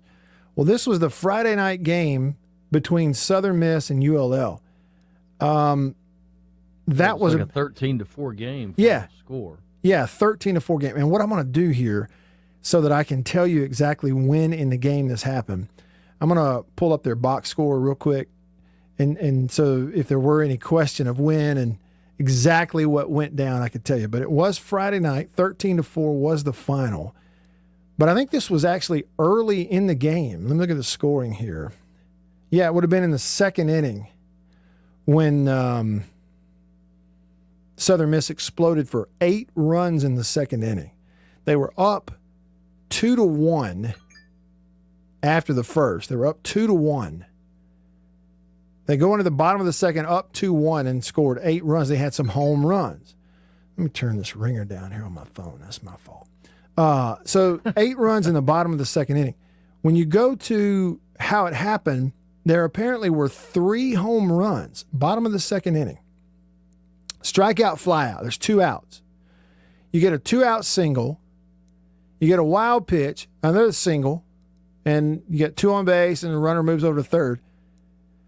You get a walk, bases loaded. You get a walk, somebody scores. Then you get a grand slam home run. The next guy, you get a home run. So after back-to-back home runs, there's some jawing going on apparently between Southern Miss and ULL. The Southern Miss batter goes up there to try to bunt some people over. They hit him in the head with a pitch. When he gets hit in the head with a pitch, umpires have to step between the two teams. People are coming out of the Southern Miss dugout. Okay. They finally get the game going again. Kid that got hit in the head steals second base. They're jawing back and forth. And DJ Lynch steps to the plate for Southern Miss and hits the 3rd home run of the inning to right field. And I'm talking about slow trotted around the bases and made sure they saw every step that he took. Now, the reason I brought this account, Caleb sent it to me. I had not seen it. It's back, they sent it out Saturday morning, and the tweet said, "This isn't SEC, but you've got to see it." Last night, Southern Miss goes grand slam, solo home run, hit by pitch, 2-run home run. It's got bat flips, bean balls, hyped up on deck hitters, and the slowest home run trot you'll see. So the darndest thing is they're wearing Jimmy Buffett jerseys, but it ain't very parrot head-like. All right, so I'm going to see if I can play it here for you if you're listening, watching to the show. 2-2. Fly ball deep down the left field line. Get out of here. Way back. Get out of here. That is a grand slam home run. And the Golden Eagles are going to make it a 7-1 ball game. How about that? All right, so you're hearing these highlights. That's John Cox, the voice of Southern Miss, on the radio, on the call. There's the home run. That was the grand slam, the first of 3 in the inning. The next guy steps up. Dirk's 2-1 pitch. Hit high down the right field line. That's going back. Will it stay fair? It's going to get out of here. Is that a home run? It is. That's a home run.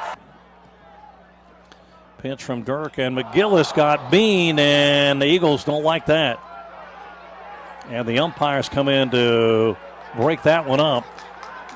And there's DJ Lynch runs out to that third base line, and McGillis isn't very happy about either. The umpires have to get between the pitcher, Dirk, and the Golden Eagles. The Eagles thinks he's thrown at him that time. Was throwing at him that time. Scott Berry comes out. Umpires do a good job of getting some separation between everybody, but that one got up around the head of McGillis. To Lynch. Swung on, fly ball, deep right field. Going back, get out of here. That's going to be out of here, a home run. And Lynch throws his bat back towards the Golden Eagle dugout. He'll trot slowly around the bases, and the Eagles weren't very happy that Dirk had tried to hit and did hit McGillis. And Lynch answers with a home run over the right field wall. He takes a slow trot around the bases just for emphasis.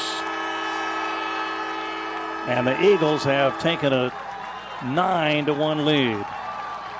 And, man, there is some stuff coming out of that Raging Cajun dugout. They don't like what they're seeing. But Lynch hits the home run, tosses the bat, and then makes a slow trot around the bases, and that's going to be it for Dirk. A pitching change coming here in the bottom of the second inning. A 7-run bottom of the second by the Golden Eagles. They lead it now here 9-1. Here the and John Cox, voice of Southern Miss on the call right there. And let me just tell you, like, you watch the highlights of that. I tweeted it or retweeted. I went back and found it. So if you want to see it, the most recent retweet is right there. Just look at me at Radio Wyatt. And it says, how'd I miss this? Now, I haven't had a chance to preview. I tell you what we'll do. Well, let me see here if this is going to pull that up. I might have to actually scrub through the call of the no, this is actually going to be the call of, this is going to be Louisiana Lafayette's radio call. Is that what this is? Of that same incident? Pitch is low, 2-1. I know it sounds dumb, but it feels like it's TV. Oh, wait, he hit me after a home run, so I'm supposed to get all tough. Oh, yeah. I just, again, you tried to bunt. He's missing to that spot over and over again.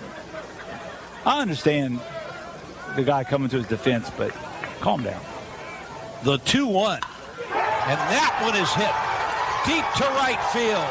And that one's gone too. Oh no. Oh yeah. You're gonna walk, you're gonna flip the bat. And now it's gonna take you a month to run around the bases. Let me tell you something. All right, look, he wasn't throwing at him earlier, but the next time he comes up, he just might. Oh, look, he's taking a month to round the bases here. Jay, I watched the ball leave the park. He walked the whole way, and Debs is pissed because he didn't throw the bat. He threw the bat, and he threw it back across the field. That is unbelievable. That's the ULL radio call. Yeah, and the young man that I mentioned from Madison Central, Josh Cofield, had a hit in that game. RBI, I believe, for ULL. Doggone. Yeah. Well, he had maybe their one highlight. I tell you this, he's got a good bat. I mean, he was hitting over 500 last year at Hines before they canceled the season. And then when he got to ULL, his bat was so good, they're just trying to find a spot to put him in. You know, it's kind of like the discussion we had at the top of the show with our call from Jay about, you know, hey, man, if you got somebody that's got a hot bat, you're going to find a place to get them in. So, you know, you never know when your number is going to be called. So, yeah, but that's classic baseball right there, isn't it? 13-4. And then, you know, you have that kind of thing in game one of the series.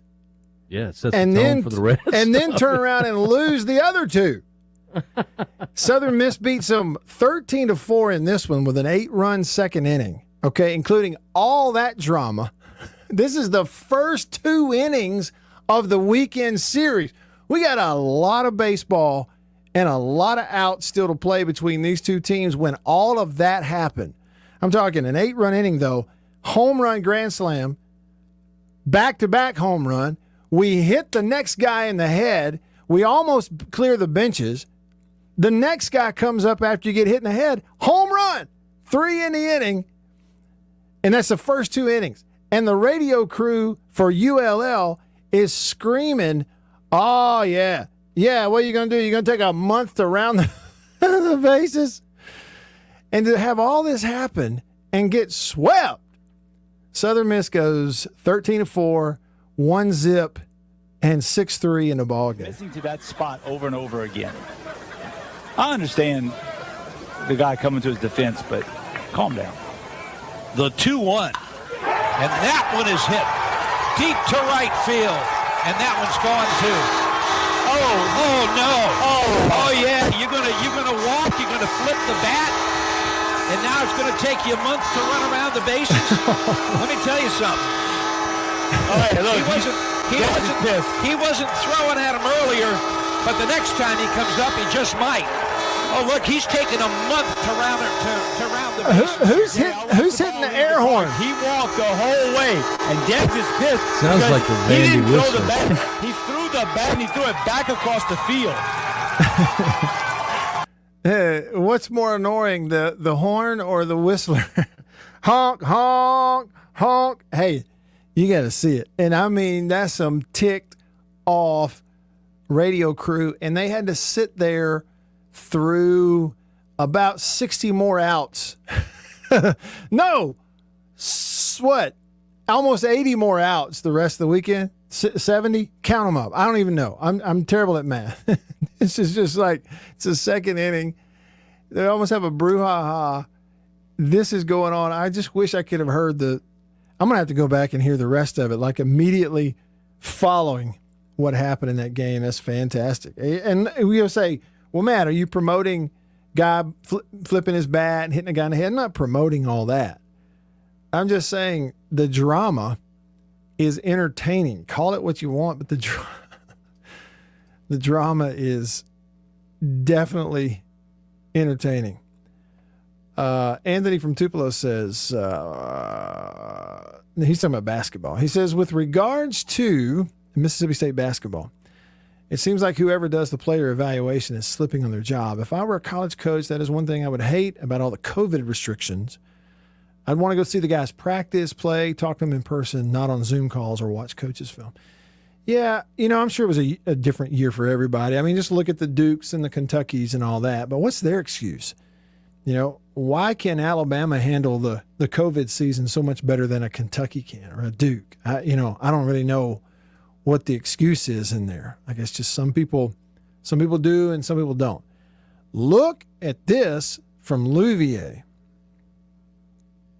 For your casserole hour, I made a bread pudding with donuts instead of bread. Look at this. He says, and oh my, I'm hoping to come out of the diabetic coma soon. Go Saints. Look at the picture of that. So they didn't use bread in the bread pudding, used donuts? Good gracious alive, sir. Wow. Davini Equipment phone line, Davini Equipment, Madison and in Jackson. Real C. What's up, Real C? What's up, buddy? Yo. Man, you may have just struck radio gold. What's that? If you did a segment of sad broadcasters reactions to things like that on the regular, that's a really good idea. that's like genius. Yeah, it's funny. Well, I have to give credit. My friend Caleb listens to the show. He sent me the link, and I played it. Somebody had gone and found that audio. Yeah, I mean, isn't it? It's just proof that even as broadcasters, we're pulling for our team. Oh, absolutely. And truth be told, even down in the high school levels of things, I've listened to some of it. Whoever's opposing the triumphant, achievement or whatever as a broadcaster, they always have some, and a lot of times they're pretty daggum comical, even more so with broadcasters who might have smaller markets, and things like that, typically just overly emotional about this stuff, and it's good stuff. I mean, it's like radio gold. I always enjoyed the little memes they put out about sad fans. It seemed like there was a lot of Tennessee and Texas fans always in those things. But they show the sad fan clip. Right. But I mean, the radio broadcast is genius. That's good stuff. Isn't it good? Try to figure out a way to research that and make that a reg. That's a really good point. And I'm sure there's a way to do that. Oh, absolutely, there is. With ESPN playing every freaking game under the moon now. Yeah. Surely to goodness, those sound clips could be gathered. Anytime there's a big moment like that, like the walk-off, because seems like every weekend there's 3 or 4 good walk-offs from everywhere all over the country. Those opposing teams broadcast, I guarantee you there's something spicy to it. And some of them for sure. You know, it would take a little effort to track them Matt, down. you're the man, baby. Hey, thanks, Real C. Appreciate the call.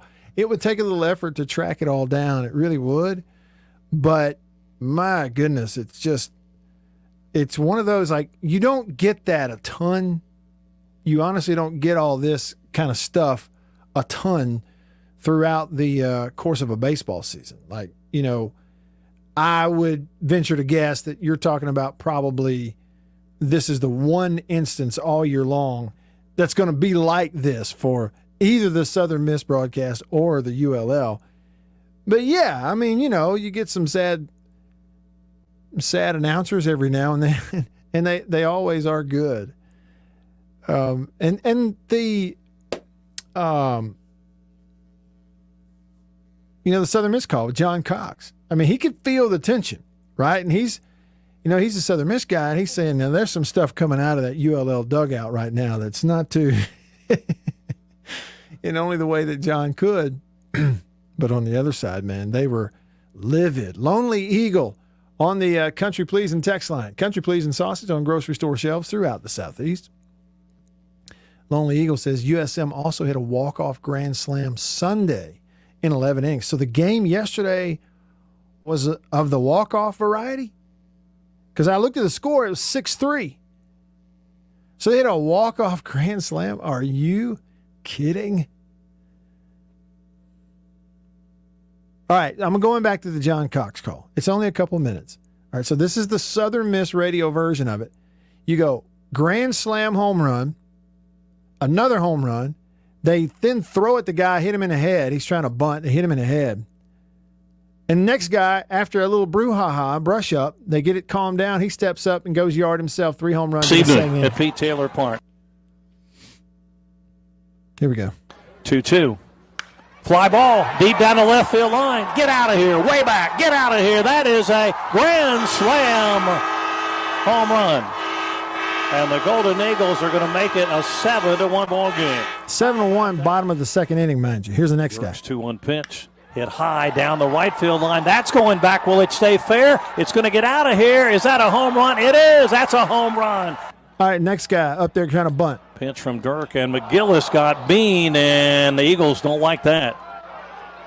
And the umpires come in to break that one up. All right, and so the kid who's on deck, number 26, was the on-deck hitter. He's screaming at the pitcher. They're having to push him back to the dugout. The umpires have to get between the pitcher, Dirk, and the Golden Eagles. The Eagles thinks he's thrown at him that time. Was throwing at him that time. Scott Berry comes out.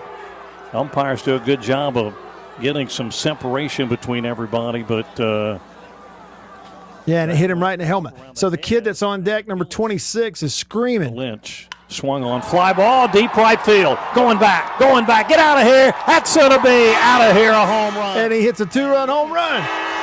Throws his back towards the Golden Eagle dugout. He'll trot slowly around the bases. And the Eagles weren't very happy that Dirk had tried to hit and did hit McGillis. And Lynch answers with a home run over the right field wall. He takes a slow trot around the bases just for emphasis. And right there, about the time he steps on home plate, he steps on the home plate and yells at the opposing dugout and then celebrates. Stuff coming out of that Raging Cajun dugout. They don't like what they're singing. I bet not. You know who else didn't like it? The Raging Cajun radio crew. I'm talking about it. Just one more time for effect. 2-1. And for Real C. I know it sounds dumb, but it feels like it's TV. Oh, wait, he hit me after a home run, so I'm supposed to get all tough. Oh, yeah. I just, again, you tried to bunt. He's missing to that spot over and over again. I understand the guy coming to his defense, but calm down. The 2-1. And that one is hit deep to right field. And that one's gone too. Oh no. Oh yeah, you're gonna walk, you're gonna flip the bat, and now it's gonna take you months to run around the bases. Let me tell you something. All right, look, He wasn't throwing at him earlier, but the next time he comes up, he just might. Oh, look, he's taking a month to round the bases here. Jay, I watched the ball leave the park. He walked the whole way, and Debs is pissed because he didn't throw the bat. He threw the bat, and he threw it back across the field. Oh, boy. I'm telling you, that's fantastic. Y'all stick around.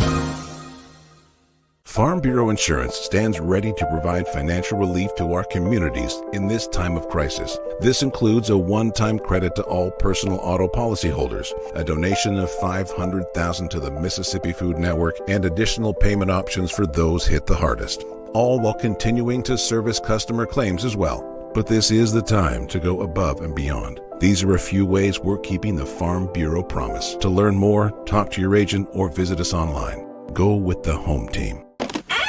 After these messages, we'll be right back.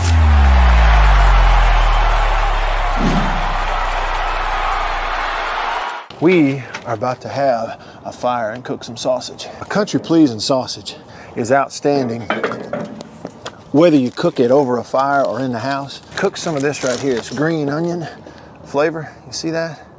But this right here is my favorite, the maple flavor. And this is great for breakfast. It's awesome cooking it in the house because it makes the whole house smell good. Oh yeah. Let's eat country pleasing sausage, the best, hands down. If you go to countrypleasing.com, you can actually order this and deliver it to your house. Country pleasing sausage, hands down, the best. Trust me. Davini Equipment, Spring Ridge Road in Jackson, Highway 51 in Madison. Hey, y'all, let me tell you a little bit about C Spire. New stuff in 2021, including 5G coverage. If you go to their website right now, cspire.com, you're going to see their No Bull, which, by the way, I love the Super Bowl ad with the slow motion bull. You're going to see that on the website. But look, they're right. There's been a lot of bull over the years in your wireless bill, depending on if you know who you were with. And my experience with C Spire is just like they say, there's no bull. I know what it's going to cost me each month. I know what my coverage is the number one coverage in Mississippi, period, the number one network. And they've got 5G phones that are 5G ready. Now, I have the new iPhone 12 Pro Max, got it at C Spire, went and did curbside at my local C Spire location and did the exchange where I traded in my old one, got the new one, and it's 5G capable. And we've got 5G coverage in parts of Mississippi, and it's just growing by the day.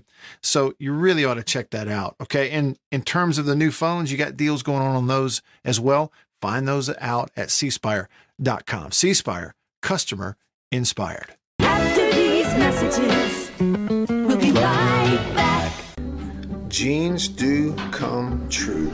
Blue Delta Jeans makes the best fitting, most comfortable jeans in the world because they are uniquely made for you and only you. Let's dive in and see what we have here. Do what I did. Visit BlueDeltaJeans.com. Find your fit, design a jean, and before you know it, you'll be addicted. Just for my listeners, enter discount code Matt Wyatt, all lowercase, BlueDeltaJeans.com.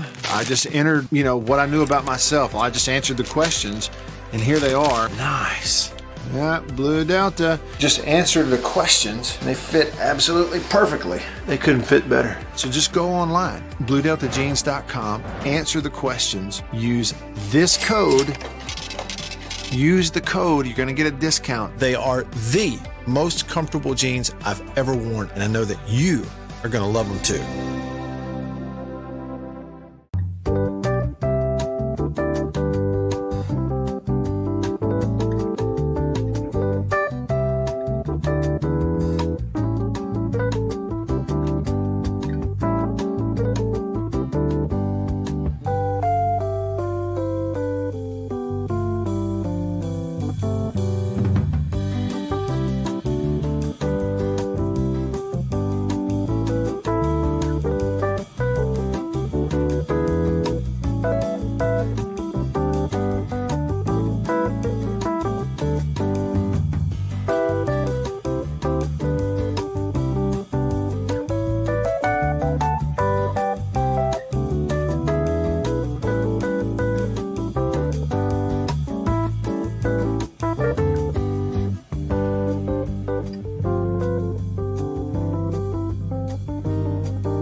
Visit wateratmydoor.com today.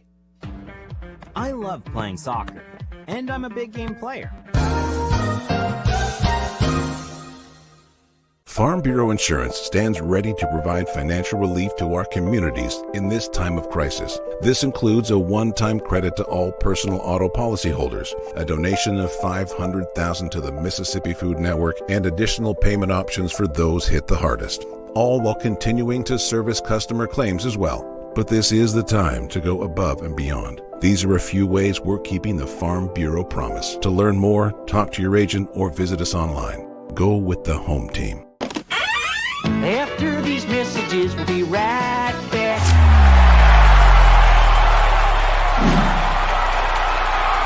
To the guy who loves his banana pudding, it's the Matt Wyatt Show. Live in the studio. Online at thezone1059.com and on your radio at ESPN 105.9. The Zone. Mad Broadcasters. That was Real C's idea for a new segment on the show. We find Stephen A. would be at the top of that mountain. Yeah. The difference is Stephen A. hadn't worked himself into the broadcast booth of a live game yet. That might be interesting. Hey, it's probably coming at some point. I mean, if they'll put Tony Kornheiser and Dennis Miller in there, they'll try anything. But I digress, as they say. No, this is good. Okay, so Saints fan SB06 sent me a YouTube link. I believe this is it. Brett Favre's interception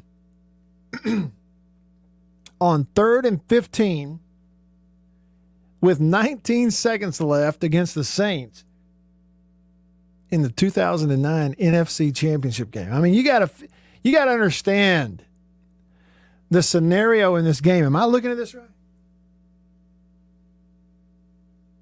Yes. Listen, you got to understand the scenario in that game. Go back. All right, Saints fans, y'all remember. Louvier, wherever you are, JB, you're a Saints fan. Saints fan, SB09 remembers. Obviously, he sent me the link. Okay, but remember, this is the NFC Championship game. It's a tie ball game, 28-28. 18 seconds left in the game. This is to go to the Super Bowl. It's in New Orleans. Brett Favre has driven the Vikings across midfield. They've got the ball 3rd and 15 at the Saints' 40-yard line. They don't have to get a first down. They can pick up 5 yards and kick a field goal, and possibly win the thing, and worse, go to overtime. Brett Favre escapes the pocket. This is the Minnesota Vikings radio call of a really, really rough play. Brett Favre goes back to pass. He pumps. Now he fires over the middle. Intercepted. I can't believe what I'm seeing right now. It was intercepted by Tracy Porter near side to the 40, and John Sullivan runs him down at the 47-yard line. You've got to be kidding me. I can't believe what I just saw. Looking at that play, he should have just held on to it, Paul. He should have. He could have easily gotten 5 or 6 yards if he would have just pulled that thing down and dove forward. But why do you even ponder passing? I mean, you can take a knee and try a 56-yard field goal. This is not Detroit, man. This is the Super Bowl.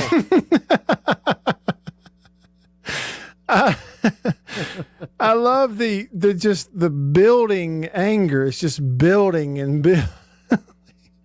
And the poor guy is exactly right. I mean, they got it at the 40. And the thing was, he rolled to his right. Anybody that remembers the play, Brett Favre goes back to pass. And he rolled to his right. They snapped the ball at the Saints' 40. They're practically knocking on the door of field goal range anyway, and you're indoors. Weather's not going to play a factor. It's 3rd down. When he escaped the pocket, y'all, you remember the play? Favre is running. They snapped at the 40. He rolls to his right. He could have run and he's right. He could have run to the 35-yard line and very easily just taken a knee. And he's all the way out in the numbers to the far right side of the field. And Brett Favre, the gunslinger, throws it across his body way back into the middle of the field like the big no-no they always teach you in Little League football. They tell you, hey, don't you ever roll to your right and throw it back across to the left in the middle of the field because you're going to get picked. It's the first thing they tell you.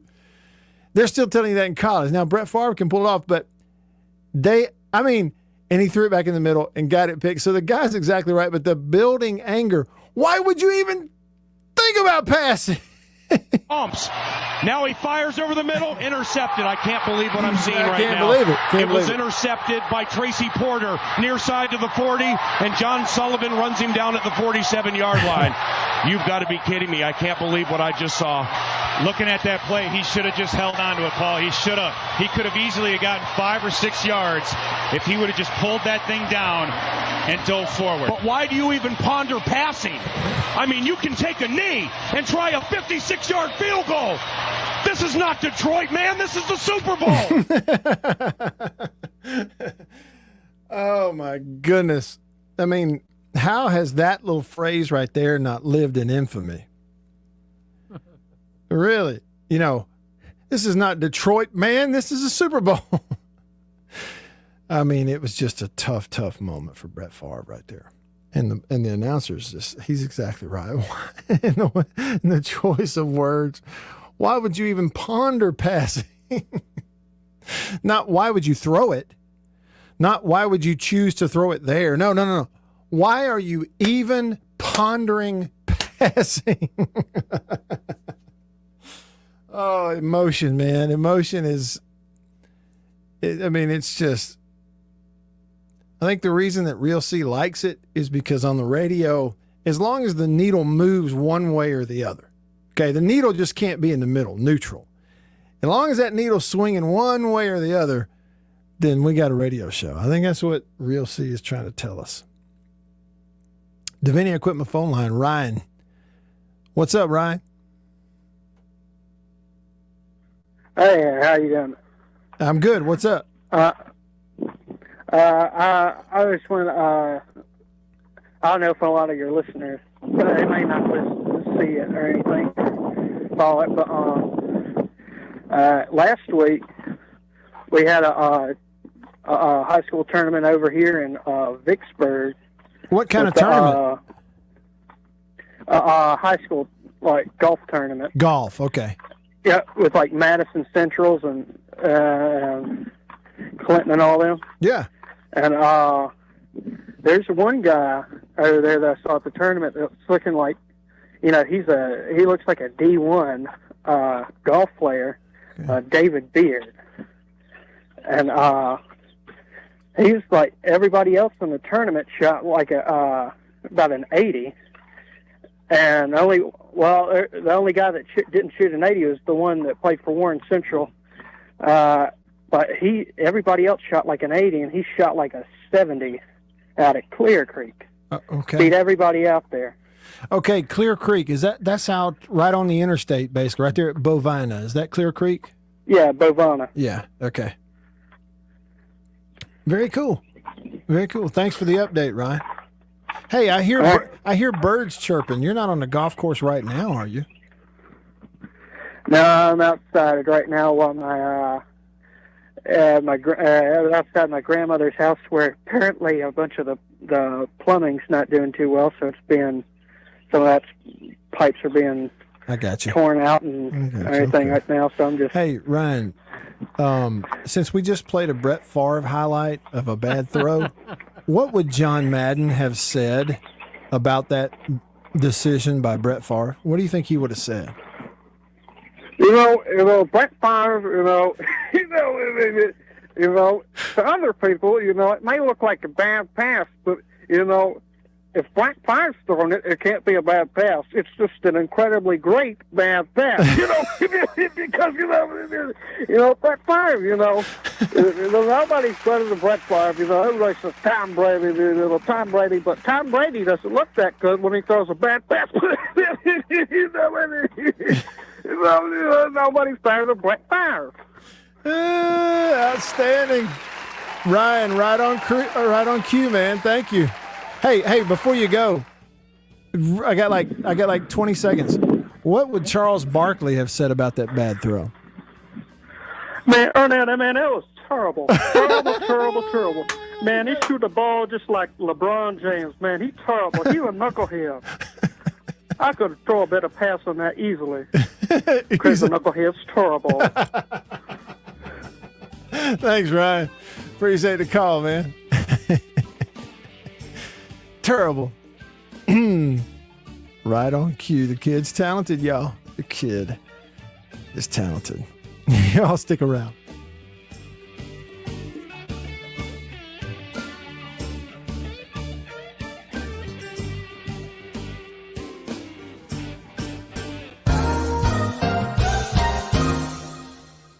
Farm Bureau Insurance stands ready to provide financial relief to our communities in this time of crisis. This includes a one-time credit to all personal auto policyholders, a donation of $500,000 to the Mississippi Food Network, and additional payment options for those hit the hardest, all while continuing to service customer claims as well. But this is the time to go above and beyond. These are a few ways we're keeping the Farm Bureau promise. To learn more, talk to your agent or visit us online. Go with the home team. After these messages, we'll be right back.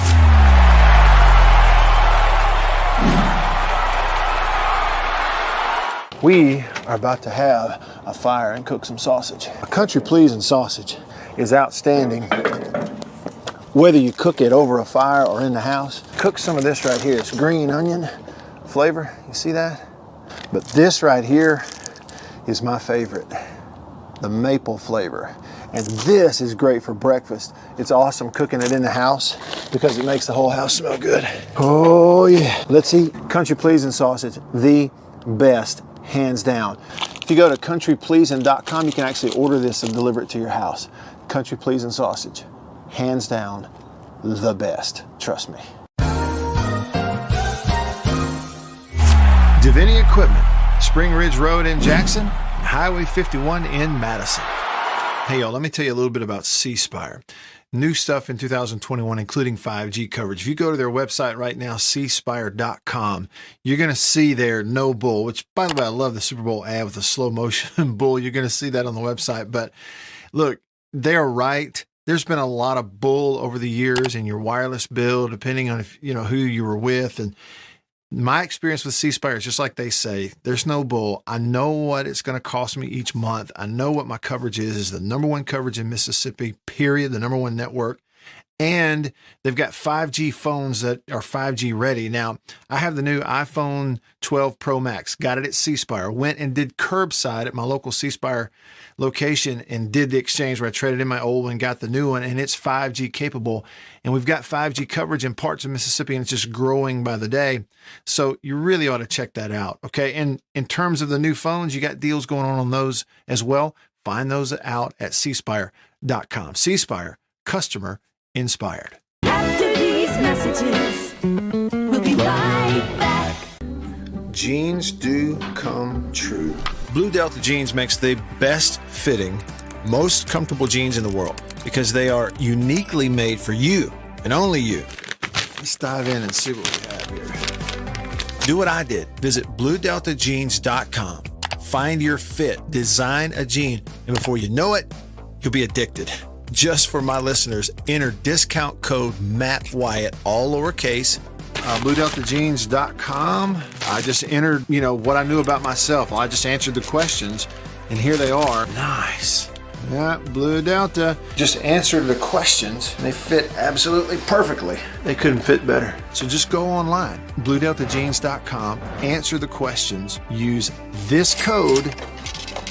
Use the code, you're going to get a discount. They are the most comfortable jeans I've ever worn, and I know that you are going to love them too.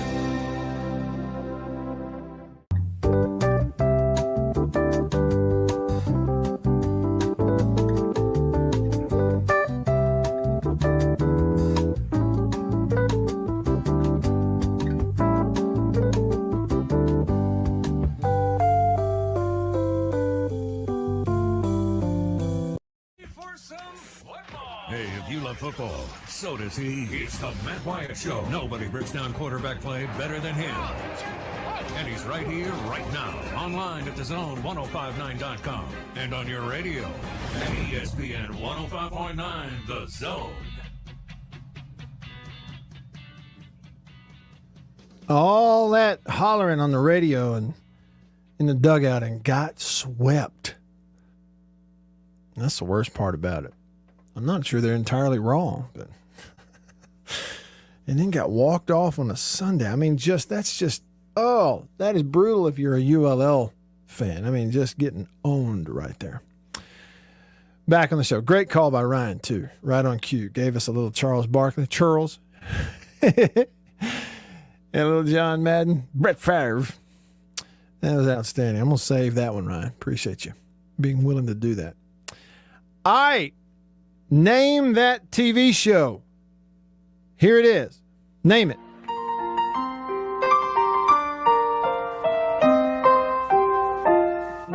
Streaks on the china, never mattered before. Who cares? Y'all got it? Name that TV show theme song. What TV show is this? No one glared, but sometimes things get turned around and no one spared.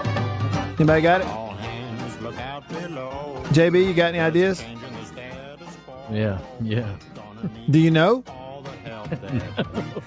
You got ideas, you just don't know. According to our new arrival, life is more than mere survival. But just my So the show was Mr. Belvedere. Yeah. That was left from my phone. That's it. Mr. Belvedere. Sounded kind of like Dr. John. Yeah, it was Dr. John, I think, singing the theme song there. I mean, how'd they pull that? They must have recorded a long time ago, and they just grabbed it. Well, and then, how they pull Dr. John, and then how they get Bob Uecker to star in the show. Anyway, Mr. Belvedere, the first episode of Mr. Belvedere aired on this day, March the 15th, 1985.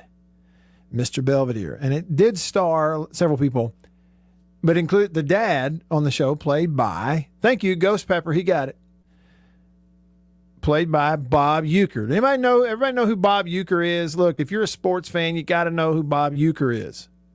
Okay. Real quick lesson. Everybody knows, but just for someone who may be going, well, wait a minute, I don't know. Okay, and thank you. Daryl says that was Leon Redbone, not Dr. John. Okay, yeah, thanks, that's Darryl. right. I just looked that up. Thanks, Leon Daryl. Redbone. Yeah. Good dude. Thanks, Daryl. Dr. Redbone. We get to cover the whole thing there. Just a bit outside. That's right, Saints fan. Bob Uecker played in the major leagues way back when, but was more so known for not being a great player. He just, there. He did hit 14 home runs in the major leagues. But then he was just this character that was so funny, so naturally funny, a comedian, that his reputation grew. They began to have him on the Johnny Carson show. They made fun of him, and he played along about how bad a baseball player he was. He had all these appearances, and he just cracked people up, telling these stories about being a bad baseball player on the Johnny Carson show, and it led to, and then he became an announcer. He's been the Brewers play-by-play announcer for years and years. Until recently, he started stepping back a little bit, doing fewer games. He's just getting older now. Okay. He's in the Baseball Hall of Fame, even though he was just a very, very, even below average player.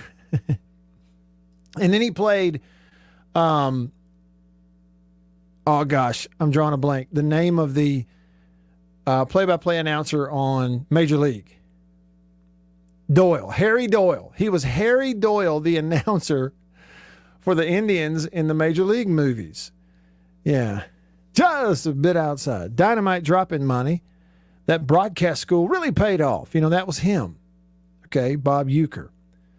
And he was a star on Mr. Belvedere. The guy's had an unbelievable life, and his sense of humor is on a different level. I saw this thing recently. He did a live interview on one of the shows, one of the talk shows that they do on Major League Baseball Network, back when I used to get it, on the MLB Network. What is it called? Talking something. Anyway, and they did a live interview. He was on site. They put a headset on him on the field, and they are live interviewing him. And one of the things they asked him was, hey, Bob, how's the baseball announcing thing going? Hey, how you enjoying that? It pays the rent along with my slow-pitch softball announcing. I do that for a senior citizen center here. And that's a nice deal, too. They don't use a ball. They just come up and tell me what they did. And then I announce that. It's pretty cool. It's a pretty neat thing. Pretty neat. Oh, that's amazing. Kev, you know me. I never wanted to take time away from the first string catcher. I mean, McCarver, all those guys were younger than I was. Let them guys do that, Heck, I was happy. Bullpen stuff was great for me. I was happy. I mean, being paid under the minimum was a little aggravating, but other than that, I think a lot of my salary came from selling other players' equipment. You know, if you wanted a guy's glove or something, I'd get it for you. He'd steal his teammates' equipment and sell it to you if that's what you want. I'd get a guy's glove for you. I mean, he just one after the other, after the other, after the other. During the course of the interview, they asked him about the 14 home runs that he hit during the course of his career. Hey, Bob, were you more proud of the fact that you hit 14 homers in the show, or you eked out that career 200 average? Well, I think the 14 home runs, that was the one thing that I really hurt me, because that showed that I did have some talent. I hit one off of Gaylord Perry. Kevin, and he said it's the worst day of his whole life. Not his baseball life, his whole life. So, yeah, I don't even remember it, Every time I see Sandy Koufax, I have to apologize to him because I always thought I was going to keep him out of the Hall of Fame, I always go up to Sandy, I'm sorry. You hit my bat. I didn't hit the ball. You hit my bat. That's the way it happened. He was great. Last thing I'll play for you from that interview on MLB Network, Bob Uecker. They said, hey, Bob, what if you did play-by-play for one of your own home runs, calling a home run that you hit? What would it sound like? This ball is really hit. I can't believe it. He actually, I can't go on. He actually hit it. That would be his play-by-play call. He actually hit it. Yeah, that's right, Harry Doyle. One hit. That's all we got. One hit. The great Bob Uecker. Enjoy it while you can. Star of Belvedere, which premiered on this day, 1985. Davini Equipment phone line, Jason in Flagstaff, Arizona. Jason, what's up? Yeah, nothing much. I didn't want to go on the air. I was just going to ask Dr. Brojo something, but have y'all heard from Chicken Hawk? Yes. I've not heard him on the radio lately. Yes. Is he okay? He's fine. We heard from him last week, and then there were pictures all over Facebook, and he tagged me and Jake and JB and everybody in him on Facebook. He and Lou Bell went to all 3 games of the Mississippi State baseball series this past weekend. Yeah. Oh, good deal. I was worried I hadn't heard from him. I remember he had those health issues a while back. Yeah, he's like, uh-oh. He's doing all okay. Right. Yeah, what we like to joke with Chicken Hawk that his health issues are the least of his issues. We just joke with him. Jason, good to hear from you, man. Yeah, he's doing well. All right, thank you. Bye-bye. Thank you. Yeah, Jason, that's right. Great line from Harry Doyle, played by Bob Uecker on the Major League movie.